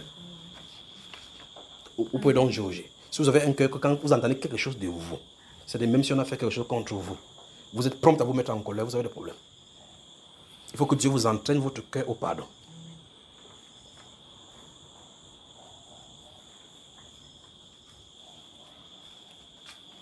Il faut que Dieu entraîne notre cœur au pardon. Parce que le pardon et l'amour sont intimement liés et donc le salut. Si le cœur est entraîné au pardon et à l'amour, on va passer sur les fautes des autres. On va passer. Quand il n'y a pas dit passer, ça veut dire que vous allez simplifier les choses. Lorsque vous regardez la vie et que vous observez tout autour de vous les gens mourants, les gens qui n'ont pas accès au Seigneur Jésus-Christ, vous devez vous poser des questions sur votre capacité à vivre par vous-même. Pourquoi vous vivez et qu'eux ils ne vivent pas? Pourquoi vous êtes en santé et que tel n'est pas en santé? Pourquoi vous vivez encore alors que les gens avec qui vous avez grandi sont morts? Qu'avez-vous fait pour mériter cela? Vous voyez qu'il y a quelqu'un qui contrôle toutes choses et qui appelle chaque personne à passer à son tour. Amen. et qu'il n'annonce pas à la radio que telle personne va être son tour, tu es surpris seulement que tu es à l'intérieur. Et quand tu as assimilé, c'est les vraies questions et les vraies questions de la vie. Quand tu as assimilé cela, écoutez, quand tu as assimilé cette question-ci, tu vas te trouver en train d'aimer ton prochain. Tu vas commencer à savoir que la vie n'est absolument rien, que ça ne sert à rien de faire du mal au prochain. Si les gens qui tuent les gens, ceux qui vont à la société pour manger le cœur, tuer les autres, ou bien faire des accidents, ou bien être jaloux du travail de tel ou de tel, quand ils le font, c'est parce qu'ils ne méditent pas sur leur lendemain. Pour eux, ils sont puissants. Ils peuvent tuer par la langue, ne sachant pas que le même sort leur est réservé. Pour eux, c'est les autres qui meurent. C'est ça le problème. S'ils méditent sur le sort qui est réservé, quand le psalmiste, quand le sage dit, pense aux jours des ténèbres qui seront nombreux. Donc imagine-toi maintenant, alors que je parle maintenant, couché dans un cercueil. Et quand tu vas te coucher dans un cercueil, ton vrai toi va sortir et voir ton deuil. Dieu fait que tout le monde soit comme ça. Quand tu sors de ton corps, tu vois ton deuil en train d'être fait peut-être à la levée du corps. Peut-être que ce n'est pas un accident, tu vois vraiment comment les gens sont en train de sortir de l'ambulance. Tu vas beau crier que non, je ne suis pas mort, je ne suis pas mort. Mais tu vas t'arriver à l'évidence. Quand tu vas te tourner, tu vas voir peut-être ton grand-père ou une telle personne qui était mort. Tu vas dire, mon cher ami, bienvenue. Tu es dans l'autre camp. Non, je ne sais pas, moi, je ne sais pas. Voilà ton corps. Tu vas te rendre à l'évidence que tu es décédé. Ce n'est pas pour vous effrayer, tout le monde y est. Bonsoir les frères. Amen. Amen. C'est la Bible qui dit. Il dit pense. La Bible dit dans Ecclésiaste qu'il faut que jeune homme, réjouis-toi. Fais de ta vie ce que tu veux. Va en boîte de nuit. C'est ce qu'il t'a dit ici aujourd'hui, non? Dieu merci, qu'il y a ça dans la Bible. Donc ce n'est pas seulement moi qui ai dit. Alors, il dit fais ce que tu veux. Mais sache que pour tout cela, Dieu t'appellera en jugement. Et puis il dit que, sache, il faut que tu penses à tout ce que tu fais sur la vie, c'est que tout est vanité, sachant qu'il y a des jours de ténèbres qui t'attendent dans le sépulcre, où tu seras seul. Donc je dis, pensez un peu, alors qu'on va vous laver pour porter le gant. Vous êtes dans un froid, vous avez quitté votre chambre. Il n'y a plus d'appareil, de laptop, ou il y a n'importe quoi de téléphone. Personne ne gère plus cela. Tu ne peux plus jamais gérer. Ah, ne touche pas mon téléphone, ça m'a coûté cher. Personne. C'est par grâce qu'on te donne location de 250. Et tu es là-bas dans le froid. Et que dans cette morgue-là, les gens communent entre eux. Là, tu avais peut-être le fils du pasteur, les sorciers, le président, vous êtes dans la même morgue. Là-bas, tout le monde est égaux. La même fraîcheur, le même tiroir. Et le croque-mort vient et te gifle. Que tu es un vantard. Tu te vantes, non, bah! Tu es debout comme ça. Tu dis, il tape mon corps, Tu ne peux rien lui faire. Pense à cela. Donc, en pensant à cela, vous aimez votre prochain. Vous aimez votre prochain. Il n'y aura pas la haine contre votre prochain. Vous aimerez et vous apprécierez la vie que Christ nous a donnée. Et puis vous apprécierez et admirerez le Seigneur dans chaque minute de bonté qu'il nous a accordée dans la vie comme une grâce. Pour que tu te réveilles le matin, tu respires. Mon frère, donc pensez-y. Au lieu de penser, qu'est-ce qui veut travailler demain? Il faut que dans 2 ans j'ai mon travail, il faut que tu aies tes choses. Au lieu de penser, pense plutôt aux ténèbres. Parce qu'avec ça, ça te donne la promptitude de régler tes voies selon la voie de la lumière.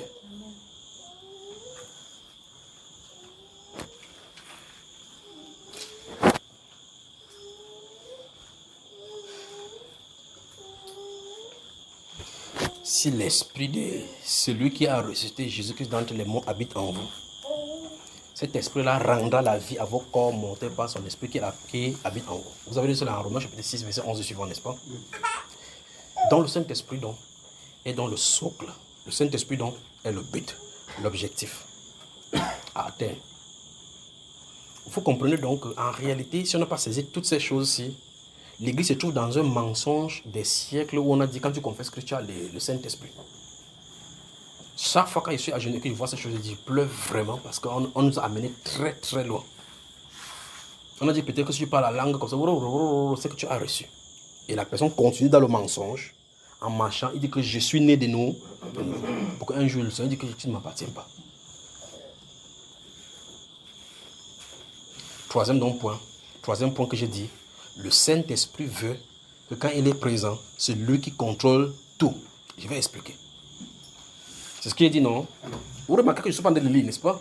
Mais il y a quelque chose sur lequel c'est écrit. Normalement, si vous regardez la façon dont il a dit de donner les choses, vous devez savoir que quelque chose ne va pas. Remarquez que j'ai demandé qu'on ouvre Néhémie là depuis. Même moi-même, je n'ai pas encore ouvert. Mais il a dit d'autres choses.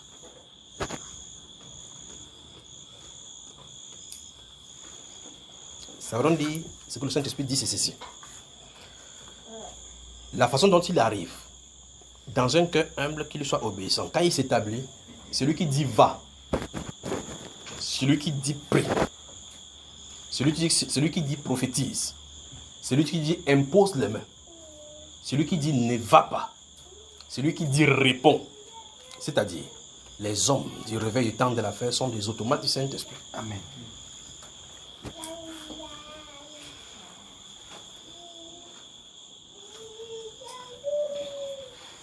Vous savez, un jour, je tente de regarder, je crois que j'ai déjà passé ça ici une fois, je tente de regarder des gens qui gueulent les chrétiens sur les plateaux de télévision, là, et puis je tente de prier que Seigneur, pourquoi tu ne peux pas m'envoyer là-bas? Il m'a dit que ce n'est pas à ça qu'il m'a appelé, que ce n'est pas pour moi. Il prépare les gens pour cela. Bientôt, vous allez voir des gens sur les plateaux de télévision. Des personnes, quand on dit n'importe quoi, ils ne rient pas. Vous faites n'importe quoi, ils ne rient pas. Quand la parole est donnée, quand il s'en sort, vous comprenez que c'est le couteau. Vous allez les voir sur les plateaux de télévision. Les histoires qu'ils appellent que les débats. Il y a des gens qui sont qualifiés pour cela. Que le Seigneur vient, quand il vient, ça tranche, ça tranche, ça tranche. Mais vous voyez que je suis là, il dit, Seigneur, est-ce que je peux y aller? Il dit, c'est pas à cela que je t'ai été appelé à quelqu'un à signer à cette tâche. Donc, quand la personne est là, il est calme. Quand il dit, c'est le moment de parler, il parle. Quand c'est le moment de parler, il parle. Quand il ne parle pas, il reste tranquille. Les automates du Saint-Esprit. Vous m'avez suivi? Voilà. Maintenant, je vais vous montrer une différence. Je crois que la vie du Seigneur Jésus-Christ, dans ce sens-ci, et la vie de Paul, l'apôtre, sont un exemple clair dans les Saintes Écritures, là où on ne peut pas rater. Chaque moment, chaque passage et chaque pas qu'a marqué le Seigneur sur la terre était contrôlé par le Saint-Esprit. Chaque décision. Ainsi en est-il de Paul, l'apôtre du Seigneur Jésus-Christ. Regardez, voilà, je ne peux pas dire Saul, je dis Paul, l'apôtre du Seigneur Jésus. Quand il est seul, il est sur le guide du Saint-Esprit pour le conduire à bon port dans son ministère. Quand il y entre, il est un automate du Saint-Esprit. Vous comprenez la différence? Ok. Donc je parle de Paul, l'apôtre du Seigneur Jésus. Je crois que je vais prendre 2 ou 3 exemples. Vous allez voir. Enfin, si vous voyez sa vie dans l'Écriture, vous allez voir que c'est ça. Qu'il monte à Jérusalem pour rencontrer les frères qui sont des chrétiens qui sont avec lui. Il y va par révélation. Vous remarquez? Qu'il monte à Jérusalem. Il est quelque part. Peut-être il peut être en Arabie. Comme il est allé en Arabie, il a fait près de 3 ans là-bas, le temps d'être imprégné de ces choses-là. Pour aller à Jérusalem, qui est sa propre ville, pour aller rencontrer Pierre, Jean et l'autre, pour dire, le Seigneur Jésus aussi apparu. On a entendu parler de lui. Mais pour qu'il puisse les rencontrer, il faut que le Saint-Esprit dise, va, pour qu'il y va.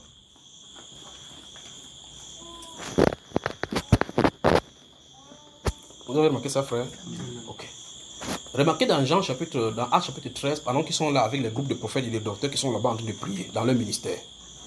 Ils ont le Saint-Esprit. Ils se réunissent pour prier, pour savoir qui doit faire quoi. Ils servaient, dit les Saintes Écritures, je suis dans Actes chapitre 13 là. Ils servaient le Saint-Esprit dans le jeûne, ils servaient dans le ministère, dans le jeûne et dans les prières. La Bible déclare, le Saint-Esprit dit, mettez-moi, à part Saul et Barnabas pour l'œuvre à laquelle je les ai appelés. Là, ça règle le problème. Il est bon pour les frères de demeurer. Qui c'est pas là? Ok. Alors, l'assemblée s'est réunie. On a dit, le Saint-Esprit a dit qu'on veut vous mettre de côté. Ils ont pris les recommandants, mais Seigneur, c'est toi qui as dit qu'on les mette à côté pour toi. Nous prions au Dieu que tu accomplisses, c'est pourquoi tu les as appelés. Frère, que Dieu vous bénisse. Continuez. Il quitte. Regardez bien, quand il se tourne, il sort. Le Saint-Esprit dit, alors, Saul et Barnabas, envoyés par le Saint-Esprit. Vous savez moi? Saul et Barnabas, envoyés par qui? Donc quand il marque chaque pas là maintenant, il passe au qui? Quand ils descendent à celui-ci, quand ils sont à celui-ci, tout le ciel est là. Vous savez, comme je dis souvent, l'opéra, quand vous voyez les gens dansent à l'opéra, il y a les gens dans les strates là-bas, et puis on a de pointer la lumière sur la personne qui est là pour faire la scène. On pointe, c'est comme ça la personne. La lumière est pointée sur la personne. Donc l'attention est sur lui. Et la lumière, il guide les pas vers l'endroit où il va partir. Quand il s'arrête là-bas, la lumière s'arrête, il s'arrête. La colonne de feu se déplace, il se déplace. Ça s'arrête, il s'arrête. Donc le Saint-Esprit veut être tout en tous. Il veut que vous compreniez ceci. Donc si dans votre esprit vous priez, Seigneur, permets-moi d'aller à l'hôpital à Kentini. Quand le Saint-Esprit sera là, il va aller prier pour les malades. Quand le Saint-Esprit sera là, je vais aller prier pour les malades. Vous avez un problème. Je crois que cette préparation, si c'est normal, il faut qu'on parle bien de ces choses-ci. Donc, ne programme pas ce que le Saint-Esprit, tu vas faire avec le Saint-Esprit, parce que lui qui vient pour te programmer. Vous ne pouvez pas aimer les hommes plus que Dieu. Nous ne pouvons pas aimer les hommes plus que Dieu qui les a créés. Ah non, Seigneur, les gens souffrent dehors. Qui les a créés? Le Dieu qui les a créés ne sait pas qu'ils sont de souffrir. Quand Jésus est venu ici, là, il allait partout dans le monde entier. Pendant qu'il était à Jérusalem, là, les gens ne mouraient pas en Galilée. Quand il était en Galilée, là-bas, du côté de Sukkot, là-bas, il ne mourait pas. Quand il était là-bas, à Kija Jarim, les gens ne mouraient pas. Du côté de Canaan d'Égypte, à Canaan de Suez, les gens ne mouraient pas à ce moment-là. Mais il est descendu là-bas pour les parler. Le temps qu'il a fait sur la terre, le temps de son ministère qu'il a fait en prêchant seulement chez les Juifs. Dans l'autre contre des mondes, il n'y a pas de gens. Je vous pose la question, y a-t-il pas de gens? Pourquoi n'est-il pas allé? Puisqu'il est venu sauver les gens, pourquoi n'est-il pas allé là-bas? Vous voyez qu'on n'a pas compris ces choses. On va s'organiser. Oui, frère, tu pars dans tes quartiers, tu circonscris ces quartiers. Toi, tu pars, tu circonstruis ces quartiers. Tu balayes les rues là, tu es le chef des troupes. Vous balayez les rues là, vous allez maison après maison. Point quelqu'un dit témoin de Jéhovah. Dit pour être témoin de Christ, Saint-Esprit doit t'envoyer témoigner. Voilà. Donc ça c'est les stratégies humaines. Tu entres ici, on sort la matière sur toi. Tu crois que on sort la matière à cause de Dieu, c'est à cause de Jéhovah. Tu entres ici, on te verse l'eau. Tu entres ici et puis tu es content. C'est pas comme ça. Mais regardez bien. Saul et Barnabas, envoyés par le Saint-Esprit, descendu à celui-ci. Tout à l'heure, c'était le verset 14, chapitre 14, où il a relèvé ces personnes. Donc il est descendu. Toutes les marches là sont le Saint-Esprit en l'œuvre. Et donc vous voyez que quand ils vont marcher jusqu'au chapitre 15 et chapitre 16, où ils passent la nuit, ils cherchent la direction constamment, ils cherchent la face de Dieu comme David le faisait. Pour aller à un combat, ils cherchent toujours la face de Dieu. Monterai-je? En tant que roi, en tant que combattant, il connaît les techniques de bataille. Mais il sait que ces techniques de bataille ne suffisent pas lorsque l'autre a l'ennemi et qu'il y a les invocations démoniaques. Il faut un Dieu puissant, autre que pour eux. Alors il part faire quoi? Il appelle le sacrificateur. Il consulte les prophètes. Il invoque l'Urim et le Thummim pour demander quelle est la volonté de Dieu. Monterai-je? Il dit oui, tu monteras. Les livreras-tu entre mes mains, entre mes mains? Il dit oui, je te les livrerai.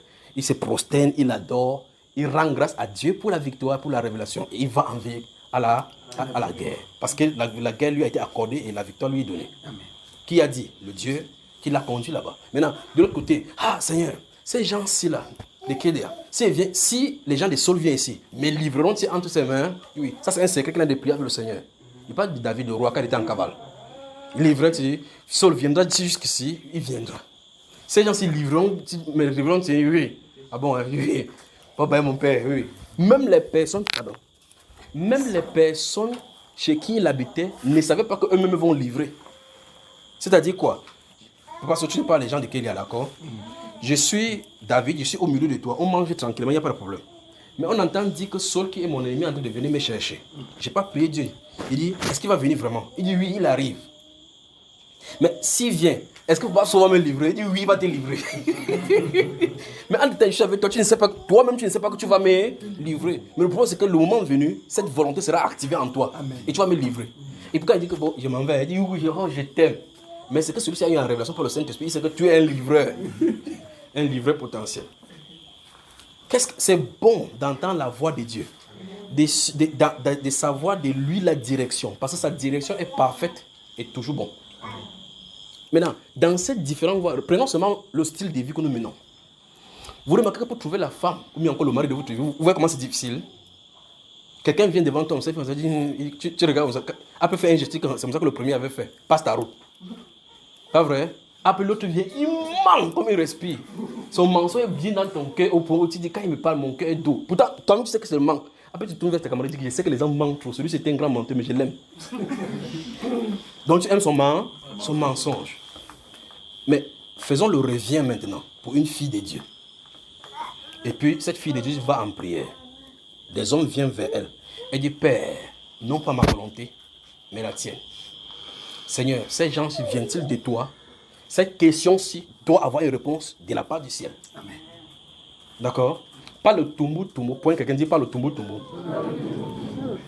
Que Seigneur, allons-y, que Seigneur, s'il me fait bisou sur la joue gauche et il me dit que je t'aime, je saurai que c'est lui. Vous voyez que ces gens de tumbu là, c'est pour que ça se tombe vite, non? Quand la personne fait bisou, Seigneur, un de tes signes est accompli. Point quelqu'un dit, ce n'est pas le signe de Dieu. C'est ton signe à toi que tu as imposé à Dieu. Et ça t'a entendu.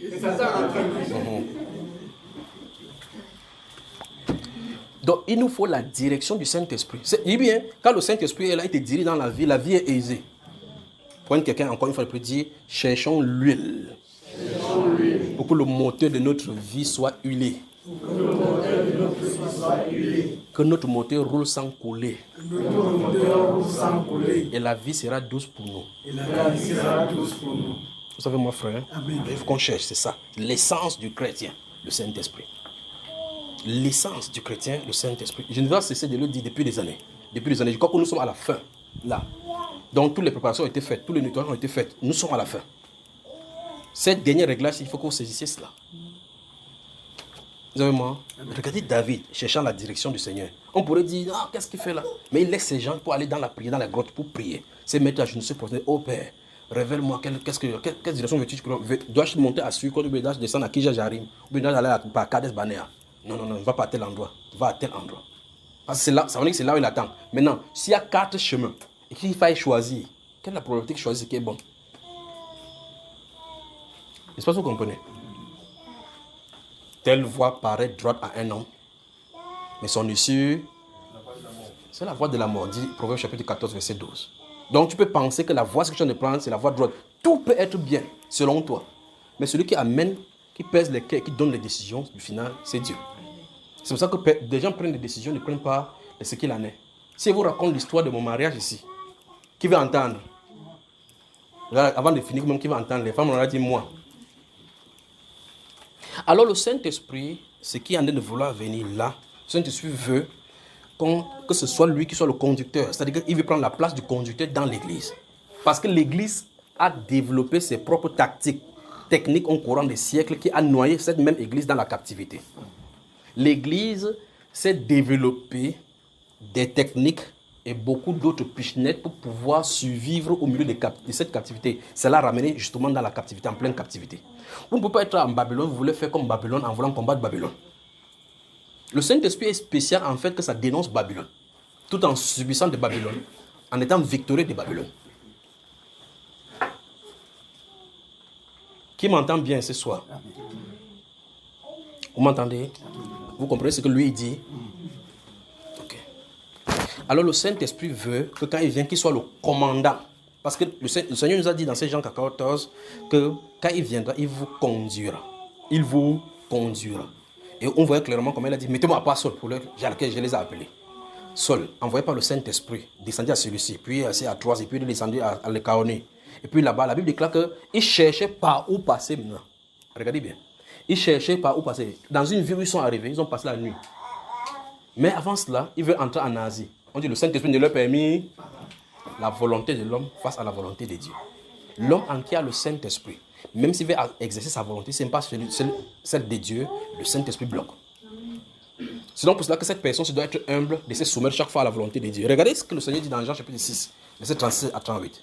Il dit que je ne suis pas descendu sur la terre pour faire ma volonté. Regardez la position de l'humilité. Mais pourtant, il est Dieu. Parce qu'il est là en forme humaine. Il est juste là pour faire la volonté de Dieu. Quand quelqu'un comprend ça, il dit que non, vous voyez, lui-même dit qu'il est un homme, c'est un Dieu. C'est la position de l'humilité. Ce caractère-là, il veut que nous soyons cela.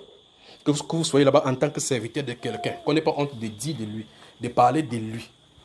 Et qu'on reconnaît que c'est lui qui est là. En anglais, on dit que to acknowledge him in all your ways. Le reconnaître dans tes voies pour qu'il aplanisse les sentiers. Vous avez moi les sœurs là. Que ce que vous entendez ne vous attriste pas. Ceci doit être là pour nous fortifier, pas pour nous. C'est pas pour nous. C'est pour qu'on rectifie, pour que quelque chose ne fasse pas du mal. Vous me suivez? humilité, obéissance, liberté au Saint-Esprit d'être le commandant. C'est-à-dire que les décisions, c'est lui. Et donc, Paul et Silas, quand ils ont passé la nuit quelque part, vous remarquez qu'ils cherchaient à entrer en Asie. Mais sur le plan humain, si on prend cela, on considère que dans le livre des gens, enfin, dans le livre de Matthieu chapitre 28, il a dit allez. Et vous voyez que l'Église a construit ces techniques, donc sur aller. Que la grande quoi? Commission est faite pour tout le monde. Parce que tout le monde entier doit entendre le salut de Dieu. Vous voyez les décisions qui font derrière le plan de Dieu, non? Non, allez dans le monde, annoncer l'évangile, frère. Annoncer aux perdus. Toi-même, tu n'es pas encore retrouvé. Cette personne qui prêche pour le perdu, un jour tu lui prêches, tu dis que vrai, il n'était pas chrétien. Lui, pas te prêcher quoi? Vous comprenez, n'est-ce pas? Donc, la vraie personne qui puisse annoncer le salut, c'est la personne qui a la personne du salut. Et ensuite, à la personne du salut, cette personne-ci te guide. Parce que la Bible déclare que les extrémités et même les îles entendront parler de cette loi-là. Les îles vont entendre parler. Donc, Dieu n'a pas besoin de toi pour le faire. Il va le faire. Parce qu'il a dit dans les Écritures, comme dans les îles, les nations, on chantera ce cantique. Les îles, ce sont des positions qui sont isolées dans les eaux. Parce que Dieu dit, la loi va habiter là-bas. Le Saint-Esprit va y arriver. Ça veut dire qu'il a des gens disposés qui vont y aller. Donc les techniques que l'Église a employées au courant des siècles ont aidé Babylone à asseoir sa domination sur notre esprit. Puisque ces techniques-là ont été copiées de Babylone. D'où les différentes doctrines que nous avons à l'Église aujourd'hui, peignent des doctrines chrétiennes. Et vous allez annoncer la parole de Dieu à vos frères dans les dénominations ou bien dans les autres églises chrétiennes. Il a peur plutôt de vous. Parce que tu ne parles pas le langage de leur règlement intérieur. Parce que tu ne crois pas ce que il a cru. Mais la seule chose, c'est qu'il faut qu'il jette les coups d'œil pour voir si ce que tu dis est scripturaire. Il ne le fait pas. Mais quand il entend, qu'est-ce qu'il fait? Il faut qu'il parte demander à mon pasteur. Tu crois que ton pasteur a intérêt à ce que tu partes pour que le nombre d'offrandes diminue? Quand il va dire, hey, ces gens de personnes, non, oublie-le, c'est junior. Oh! Non. Il dit que le Seigneur, non, je ne veux pas entendre. Pas vrai, frère? Mais il n'y a pas de problème. Vous refusez de m'entendre. Vous allez dans les Saintes Écritures. Vous allez m'y trouver dans chaque verset. Vous me rencontrez là-bas. Donc, vous me fuyez. La seule possibilité de me fuir pour ne plus m'entendre, c'est ne pas aller sur YouTube. Ne plus lire la Bible.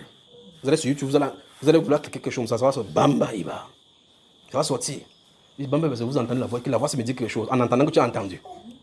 Ou bien tu ouvres le verset biblique. Quand tu vas comme ça lire, cette voix, la personne qui en est parlé, ça se trouve dedans. Vous allez le rencontrer. Et si vous êtes de lui, on ne peut pas échapper. Tu vas entrer dans le bateau pour aller à Tarsis, aller dans la cave. Dieu va secouer le pourquoi on dit que mon ami, de quel type tu es? Peut-être c'est toi qui nous amène la malchance. Sors, invoque ton Dieu. Donc, il n'y a rien à me fuir. Même si vous pavez la me fuir sur la terre, on se rencontrera aussi ce qui est. Et quand on se rencontre au CV, voici là-bas, on salue tout le monde. Il n'y a pas le jeune qui va dire que Seigneur, comment tu as permis au gars qui a enseigné que le serpent a couché avec Ève de venir ici là? Ce n'est pas toi qui décides. Ce n'est pas à cause de ça qu'il ne va pas entrer. Ce n'est pas à cause de ça que j'entre. J'y suis de toutes les façons. Vous avez moi les frères?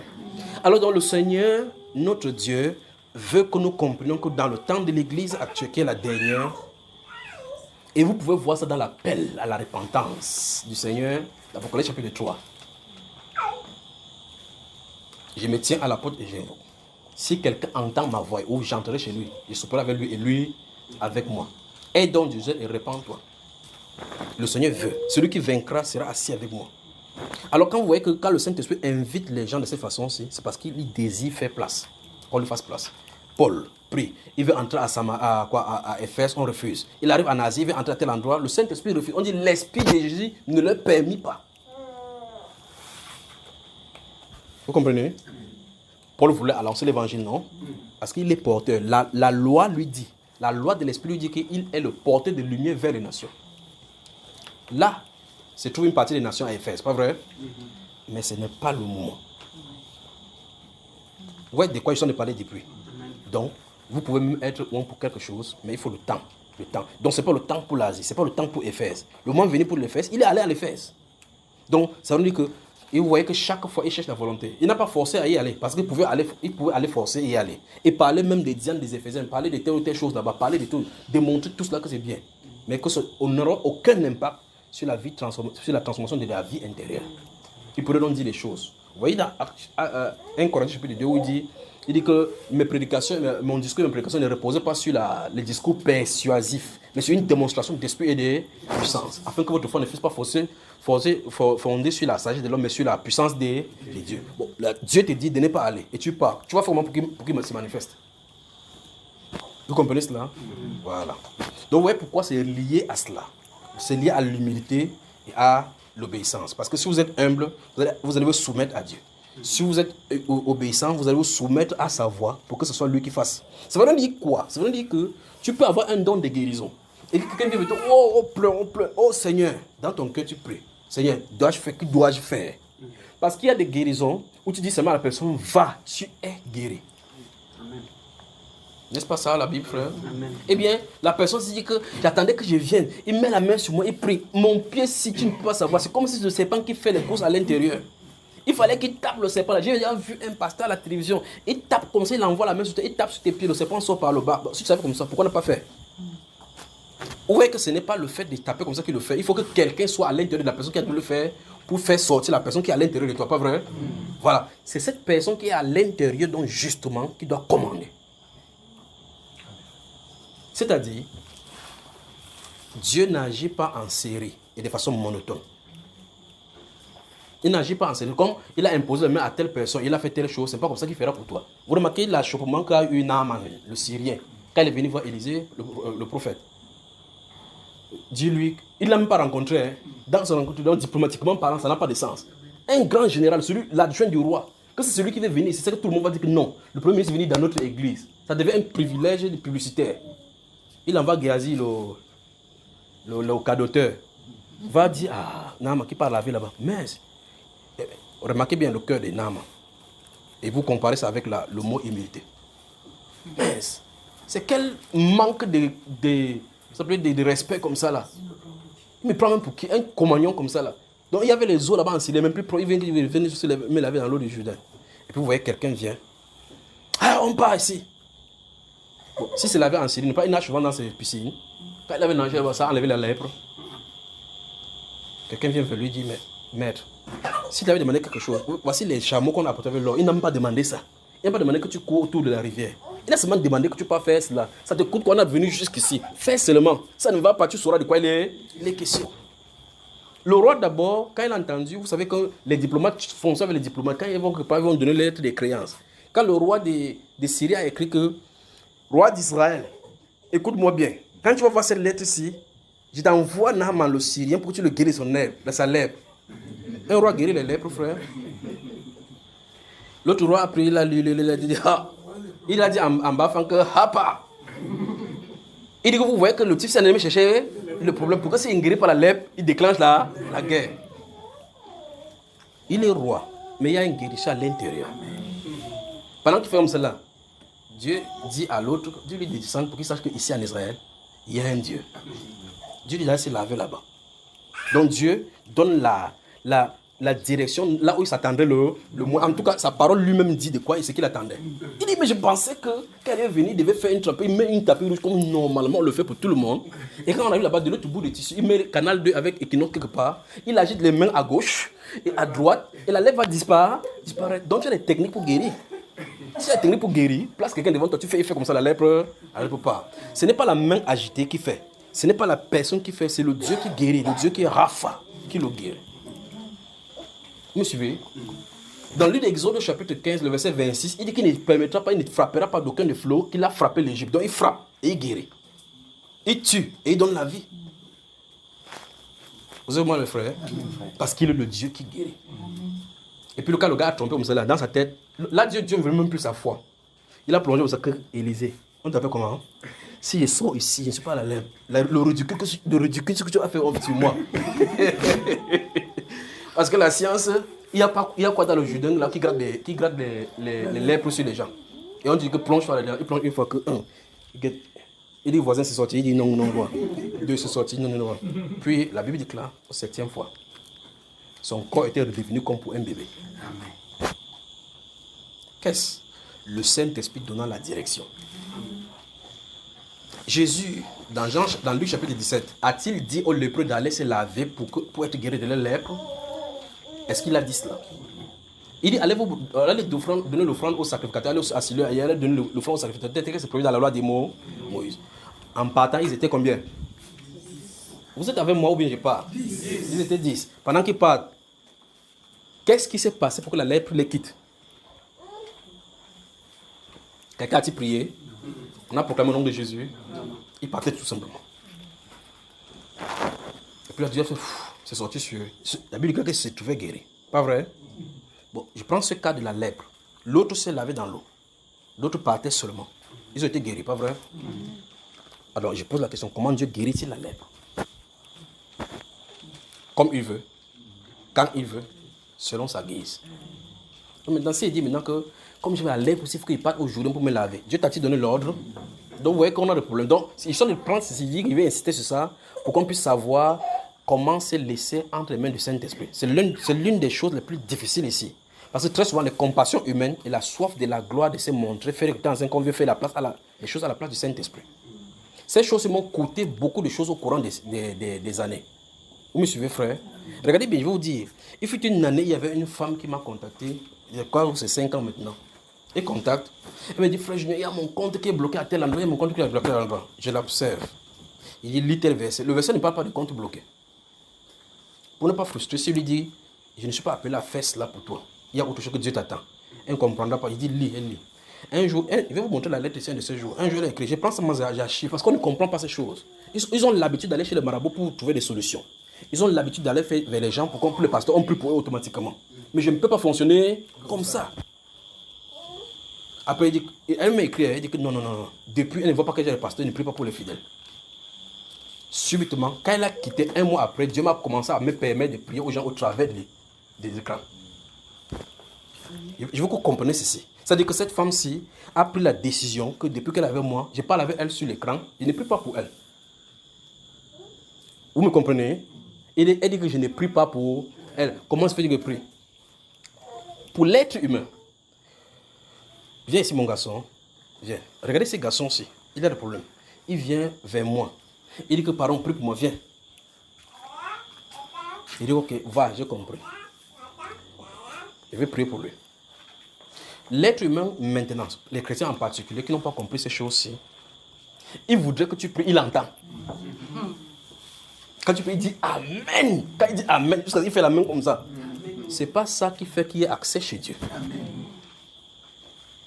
La prière doit être agréée de Dieu. C'est-à-dire que c'est le juste que je dois donner cette prière par la foi. C'est-à-dire, autrement dit, ça doit être insufflé du Saint-Esprit lui-même. Je suis en train de dire ceci, ne vous fâchez pas, c'est la vérité. Donc si vous ne comprenez pas, vous allez lire la Bible, vous allez retrouver cela là-dedans. Alors quand cette personne, si pas rentrer à la maison, dit, il va prier pour toi. Il marche comme ça, tu dis, ma soeur ça va, mon frère ça va, il dit, vous allez faire il n'a même pas prié pour moi. Même ma première qui va prier pour moi. Ou bien au téléphone, quand il appelle, il attend que tu dises, Seigneur, je prie pour telle soeur. Je prie que tu la bénisses de l'autre côté. Amen. Quand la connexion, que tu dis, frère, je ne l'attends, il te rappelle encore. Parle. À qui s'adresse la prière? À qui s'adresse la prière? Je vous pose la question, à qui est censé s'adresser la prière? À Dieu. Quand elle entend là, c'est pour elle. C'est elle qui reçoit les prières, frère. Vous voyez le problème entre l'être humain, n'est-ce pas? Ça veut dire que quand je vais dans mon sanctuaire, la personne peut être débouchée de prier pour la personne sans lui dire. Vous comprenez? Je fais YouTube, je vois des gens qui ont des peines. Et puis je regarde, je prie pour la personne sans connaître la personne. Dans la voiture, sur les places publiques, je vois telle personne qui est dans la peine. Je prie pour cette personne sans en compte quand le Saint-Esprit me demande de prier pour la personne. Sans que la personne soit là, qu'il vient dire que, oh, j'ai prié pour toi. Hein. On n'a pas besoin de cela. D'accord? Puis le Seigneur prend mon cœur, il met à la place de cette personne-là pour prier pour la personne. Dieu va faire dans sa vie ce qu'il veut faire. Vous comprenez? Mais quand on n'a pas compris ça, celui-ci rentre en murmurant. Il est juste allé chez lui, il n'a pas prié pour moi. Bon, entre-temps, ils sont de prier pour lui. Mais comme je n'ai pas prié comme il veut, et pour qu'il puisse entendre, il n'est pas convaincu lui.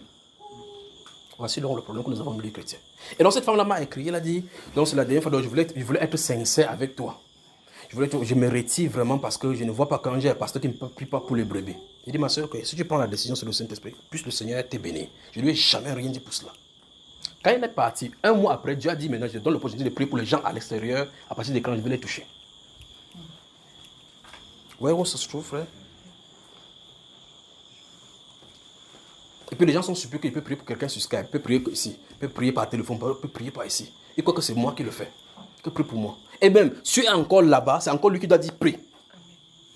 Ça ne veut pas dire que c'est automatique que tu vas appeler sur Skype ou même sur le téléphone, je vais prier pour toi. Il y a le frère Christian qui était avec Omino ici, il est maintenant à l'extérieur. Il y a une de ceux qui a des problèmes en Europe, il appelle sur WhatsApp. J'étais avec lui à Yaoundé. Je ne sais pas si c'est à Yaoundé. Elle n'a pas appelé même sur l'écran. C'est-à-dire que son WhatsApp, c'est en audio, non, on ne le voit pas. On ne le voit pas. Il dit que c'est quoi, frère, que c'est? Il a dit, le Saint-Esprit dit, prie. Je prends la main, il dit, tu m'écoutes, madame? Il dit, oui. Il dit, tu es avec mon mari. Il dit, demande de prendre le seau. Elle prend le seau. Il dit, pour en faire quoi? Il dit, prends le seau. Il dit, ton mari avait le seau. Il dit, oui. Il dit, vomis-moi tous là. Elle dit, pardon. Elle dit, pardon. Le ciel, il dit, vomis. Quand il finit de vomir, vous savez la question qu'il me pose? Comment vous faites ça? Il dit, comment vous faites ça? Donc la prière doit être une impulsion du Saint-Esprit.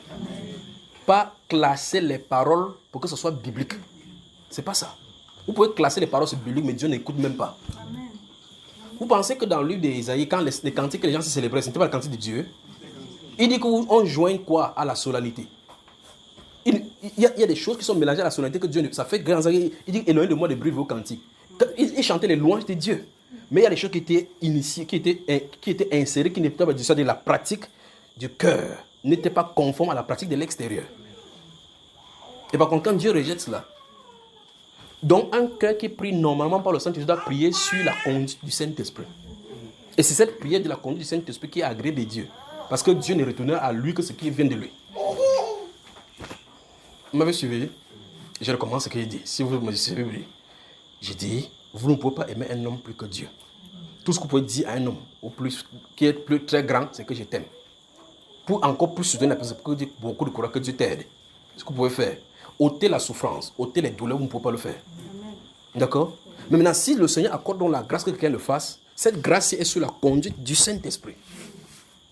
Ce n'est pas automatique. Quand les gens ne comprennent pas ça, les gens disent non, il y a telle personne qui est allée là-bas, on a prié pour le guérir. Mais l'autre personne sont parties, ce n'est pas guéri. Dieu peut te donner un don de guérison. Il ne te permet pas de guérir les maux de tête. Les maux de tête. C'est-à-dire quand tu as les maux de tête, quand tu viens, tu pries. Même les gens qui ont les dons de guérison n'ont pas compris ce qu'ils étudient la Bible. C'est-à-dire Dieu te donne de guérir les cancers, le sida. Mais pour le mot de tête, ce n'est pas pour toi. Quelqu'un d'autre guérit ça. Donc ce n'est pas parce qu'il y a un don de guérison que tu vas prier, il va prier pour toutes les guérisons, ça va aller. Que non, j'ai prié pour le cancer. Il y a des gens spécifiques que s'ils prient, ils peuvent prier, ça passe les hémorroïdes. Quand il y a les hémorroïdes, quand ça le rencontre, ça passe seulement. Parce que c'est l'autorité que Dieu lui a donnée sur cette chose-là. Quand il obéit, jusqu'à un moment donné dans le plan de Dieu, Dieu augmente encore que j'ajoute encore telle maladie que tu puisses guérir. Vous me suivez, frère? Ce sont les secrets du royaume. Mais quand on a compris ça, on dit que non, comme j'ai le Saint-Esprit, c'est pour ça que vous pouvez vous poser la question, comment certaines personnes avaient le Saint-Esprit? Tous, ils avaient 120. Mais on donne seulement le compte rendu de quelques-unes des personnes. Le Saint-Esprit faisait quoi? Vous comprenez? Parce que le Saint-Esprit, automatiquement, ce n'est pas pour la guérison. La personne va prêcher par le Saint-Esprit, il ne pourra pas guérir. Vous pensez que le Saint-Esprit, qu'est-ce qui guérissait? Quand vous lisez Actes des Apôtres, véritablement au chapitre 8, quand Étienne prêchait, ce n'est pas lui qui guérissait les gens. Quand Philippe prêchait, n'est-ce pas lui qui chassait les démons? Qui faisait ça au travers de lui? Pourquoi ce Saint-Esprit-là qui traversait ne peut pas sonner pour sortir pour aller demeurer donc justement sur les gens? Pour qu'ils reçoivent le baptême? Pourquoi? Pourquoi fallait-il que ce sont les apôtres, Pierre et Jean, qui viennent pour imposer le main? Donc vous voyez que délivrance, oui, il fait. Guérison, il fait. Prédication, il fait. Il chasse des démons, il confronte les ténèbres. Mais parce que le Saint-Esprit quitte pour arriver quelque part, l'apôtre doit être là. Pourquoi? Ne pouvait-il pas sortir sur lui pour aller là-bas? Ce n'est pas sa portion. Et même, ce n'est pas tous les apôtres qui ont cette habilité de se tenir là-bas que le Saint-Esprit quitte pour aller sur les autres. Parce que ce n'est pas son appel, ce n'est pas là-bas que Dieu l'attend. Toutes ces choses-ci, il faut qu'on saisisse en milieu chrétien. Quand ça ne va pas dire, oh, c'est là le Saint-Esprit, quelqu'un peut avoir le Saint-Esprit, il te prophétise bien. Mais il prie pour toi, ça ne marche pas. Pas que sa prophétie est fausse, pas qu'il a un faux Saint-Esprit, mais ce n'est pas son couloir. Vous comprenez pourquoi on doit travailler dans la cohésion, n'est-ce pas? Pour que toi, le don-ci et le don-ci et le don-ci soit dans le corps. Et le fait que si tu prophétises, l'autre ne peut pas prophétiser, ça ne veut pas qu'on se jalouse. Quand regardez dans 1 Corinthiens chapitre 14, que fait lorsque vous assemblez? En est-ce qui ont ceci? Vous aurez cela? En est-ce qui a ceci? Parce que personne ne peut avoir tout cela. Il dit que tout se fasse dans l'ordre.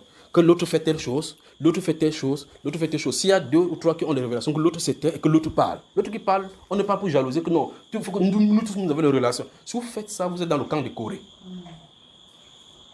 Et au chapitre 12 de 1 Corinthiens, il dit qu'un seul et même esprit les distribue ces choses, les distribue à chacun en particulier comme il veut. Donc celui qui donne le don de sagesse peut ne pas te donner le don de foi. Il ne te donne pas le don de foi, c'est-à-dire que le don de foi, c'est chose de foi pour terrasser les armées. C'est de façon spécifique, c'est même l'un des dons les plus rares. Pour le discernement des esprits, il peut te donner le discernement des esprits sans te donner la prophétie. Quand il y a n'importe quoi qui ne se passe, tu peux savoir que c'est tel esprit qui est allé. Vous me suivez, frère? Amen. Donc il faut qu'on laisse le Saint-Esprit être le gouverneur. Amen. Vous me suivez? Amen. Que son nom vraiment soit glorifié. Amen. Si vous, au moins vous avez retenu, si les prédications, toutes les prédications vous oubliez, et que celles-ci, ça entre dans votre âme, j'aurais accompli au moins quelque chose sur la terre. Amen. Retenez que si on est chrétien et qu'on a le Saint-Esprit en nous ne nous donne pas le pouvoir et l'autorité de faire n'importe quoi de notre vie. Même pas pour le Seigneur. C'est-à-dire que vous ne faites plus de votre vie ce que vous voulez. Encore moins pour le Seigneur, pour le service du Seigneur. C'est-à-dire que c'est pas automatique, tu vas voir quelqu'un qui dit, comme je le Saint-Esprit, je veux le prêcher, va croire. Ça ne marchera pas comme ça. Il faut qu'il parte dans mon village pour aller prier. Si Dieu ne t'a pas dit de partir, ne pars pas. Parce que tu pars, tu as des parties pour toi. Le ciel n'endossera pas les responsabilités. Vous avez moi? Amen. Et pour prier, c'est guidé par le Saint-Esprit. Il y a la prière générale, comme on peut élever là-bas pour prier, parce que le peuple de Dieu, c'est un peuple de prière. Mais les prières spécifiques qui sont faites pour retirer des choses spécifiquement que Dieu les fait. N'a-t-il pas dit, le Seigneur, alors qu'il était ici, que souvenez-vous que du temps du prophète, il y avait plusieurs veuves en Israël. Mais ce ne fut qu'à la veuve de Sarepta qu'il fut envoyé. Vous pensez qu'est-ce que le Seigneur a dit? Les veuves qui étaient en Israël, Dieu n'est-il pas le défenseur des veuves? Bon, il est le défenseur des veuves de Sarepta. Est-ce que le verset de Somme 68 dit que Dieu est le défenseur des veuves de Sarepta? Bon, quelle est la différence entre les veuves de Sarepta et les veuves qui étaient en Israël? Il dit clair, Israël son peuple. Il dit, du temps du prophète Élie, du temps de cette famille-là, il y avait plusieurs veuves en Israël. Mais ce n'est qu'à la veuve de Sarepta qui fut envoyée. Pourquoi? Dieu ne connaissait pas ces veuves. Vous pensez que c'est quoi que le Seigneur nous dit? Ah, le Seigneur est le défenseur des veuves. Voilà les veuves, allons là-bas. Donc c'est que Dieu lui avait fait tort. Du temps de Naaman, le Syrien, du temps d'Élisée, le prophète, il y avait plusieurs lépreux en Égypte. Mais ce n'est que Naaman, le Syrien, qui a été guéri de la lèpre du Seigneur. Le pouvoir de Dieu n'était-il plus disposé pour Israël? Pourquoi ça s'est déplacé uniquement pour Naaman, le Syrien, qui était un étranger encore plus grave? Dieu est sur le point de faire une œuvre à l'intérieur et au travers de l'Église. Mais il veut la compréhension de sa personne maintenant, la personne du Saint-Esprit. Il faut qu'on comprenne le fonctionnement. En tout cas, ce que je ai dit là, si vous avez lu la Bible, normalement, vous allez voir que c'est son fonctionnement. Comment se fait-il qu'à un moment donné, quelqu'un marche, son ombre guérit?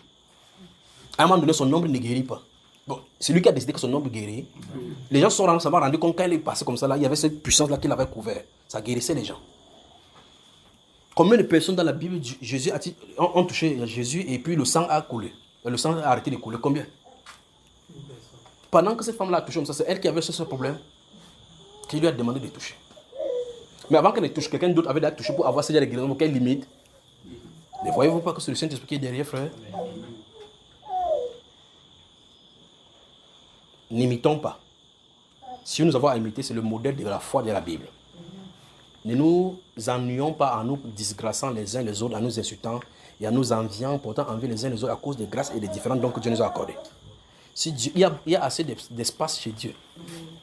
Il y a assez de travail. Quand quelqu'un dit que non, il veut prêcher, il dit que plaise à Dieu que moi qui ne dis pas à Crib avec ma femme, il me repose là-bas, vous prêchez. Vous allez comprendre que cette tenue debout, ce n'est pas ça dont il y a la prédication. C'est cette tenue et qu'une torche soit sur toi, que cette personne se traverse à l'intérieur de toi pour parler. Il n'est pas question de bavarder. Vous suivez, n'est-ce pas? Et même, ce n'est pas ça seulement le service du Seigneur. Le service du Seigneur en tant que serviteur, c'est là où il t'attend. C'est là où il t'attend. Si tu n'es pas là-bas où que Dieu t'attend, prêche comme tu veux, fais ce que tu veux, lis la Bible comme tu veux. Si ce n'est pas là où tu attends, tu as de faire ça pour toi, ta famille et tes générations suivantes. Mon désir, c'est faire la volonté du Seigneur. Amen. Et dans Jean chapitre 12, verset 26, il a dit si quelqu'un me sert, frère, je me sors. Tu le réveilles. Tu dors quoi? Il a dit dans Jean chapitre 12, verset 26, il dit si quelqu'un me sert, qu'il me suive. Si quelqu'un me sert, le Père l'honorera. Vous suivez ce qu'il dit? Il dit si quelqu'un le sert, qu'il le suive, qu'il le Suivre. Celui qui est le serviteur du Seigneur suit le Seigneur. Le Seigneur ne suit pas son serviteur. Donc il marque un pas, je marque un pas. Je dois être là où il veut que je sois parce qu'il y est, il m'y attend. Il dit que si on fait ces choses, il vient de citer Jean chapitre 12, verset 26. Il dit le Père l'honorera. Donc le Père honore celui qui suit le footprint, les pas du Seigneur Jésus. L'obéissance. Amen. Vous voyez que finalement, on va continuer dans la 4e partie. Néhémie, c'est terminé, pas vrai? Que Dieu vous bénisse.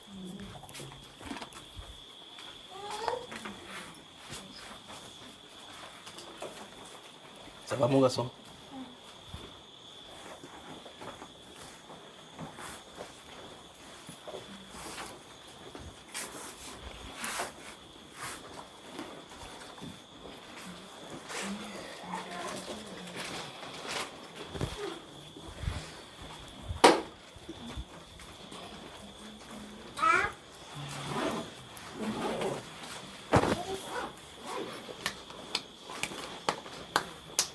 Veuillez prendre votre téléphone qui est d'enregistrer là. Vous êtes à l'aise, mes frères. J'espère que vous n'êtes pas fâchés de moi, n'est-ce pas? Vous n'êtes pas fâchés de moi.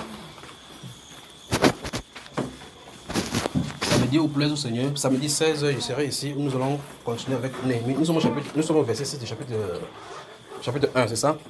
Bon. Néhémie, là, allons l'essayer. Dieu te bénisse, mon frère. Ça va, les enfants?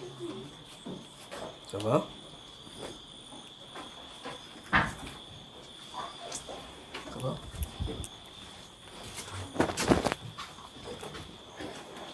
Que le Seigneur vous bénisse. Que le Seigneur vous bénisse. Inclinez la tête. Il tente de... Il y a un message. Prions. Vous avez écouté ce qu'il a dit. Ce que moi je retiens, c'est que je ne dois pas faire quoi que ce soit sans sa volonté. Je dois me laisser que ce soit lui qui fasse quoi que ce soit.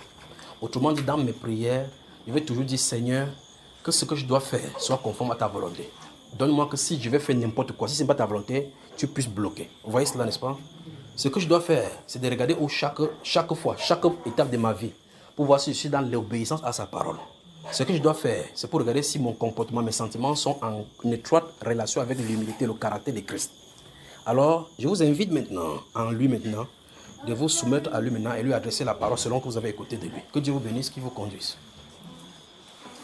Tant de Père, je te recommande tes enfants. Ils sont entre tes mains, tu écoutes, tu connais la prière qu'ils vont t'adresser maintenant. Donne-les exaucer, Père, au nom du Seigneur Jésus-Christ. Que ton nom se soit élevé. Que ton nom se soit magnifié.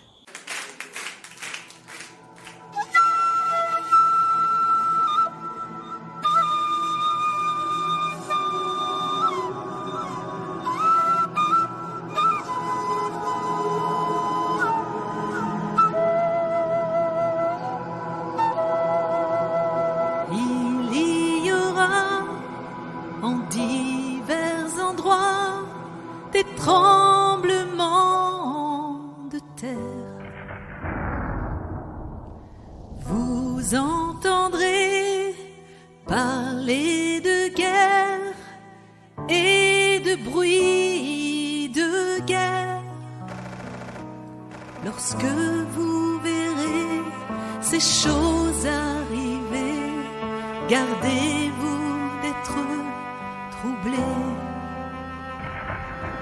Relevez la tête, votre délivrance approche. L'esprit et l'épouse disent viens, que celui qui entend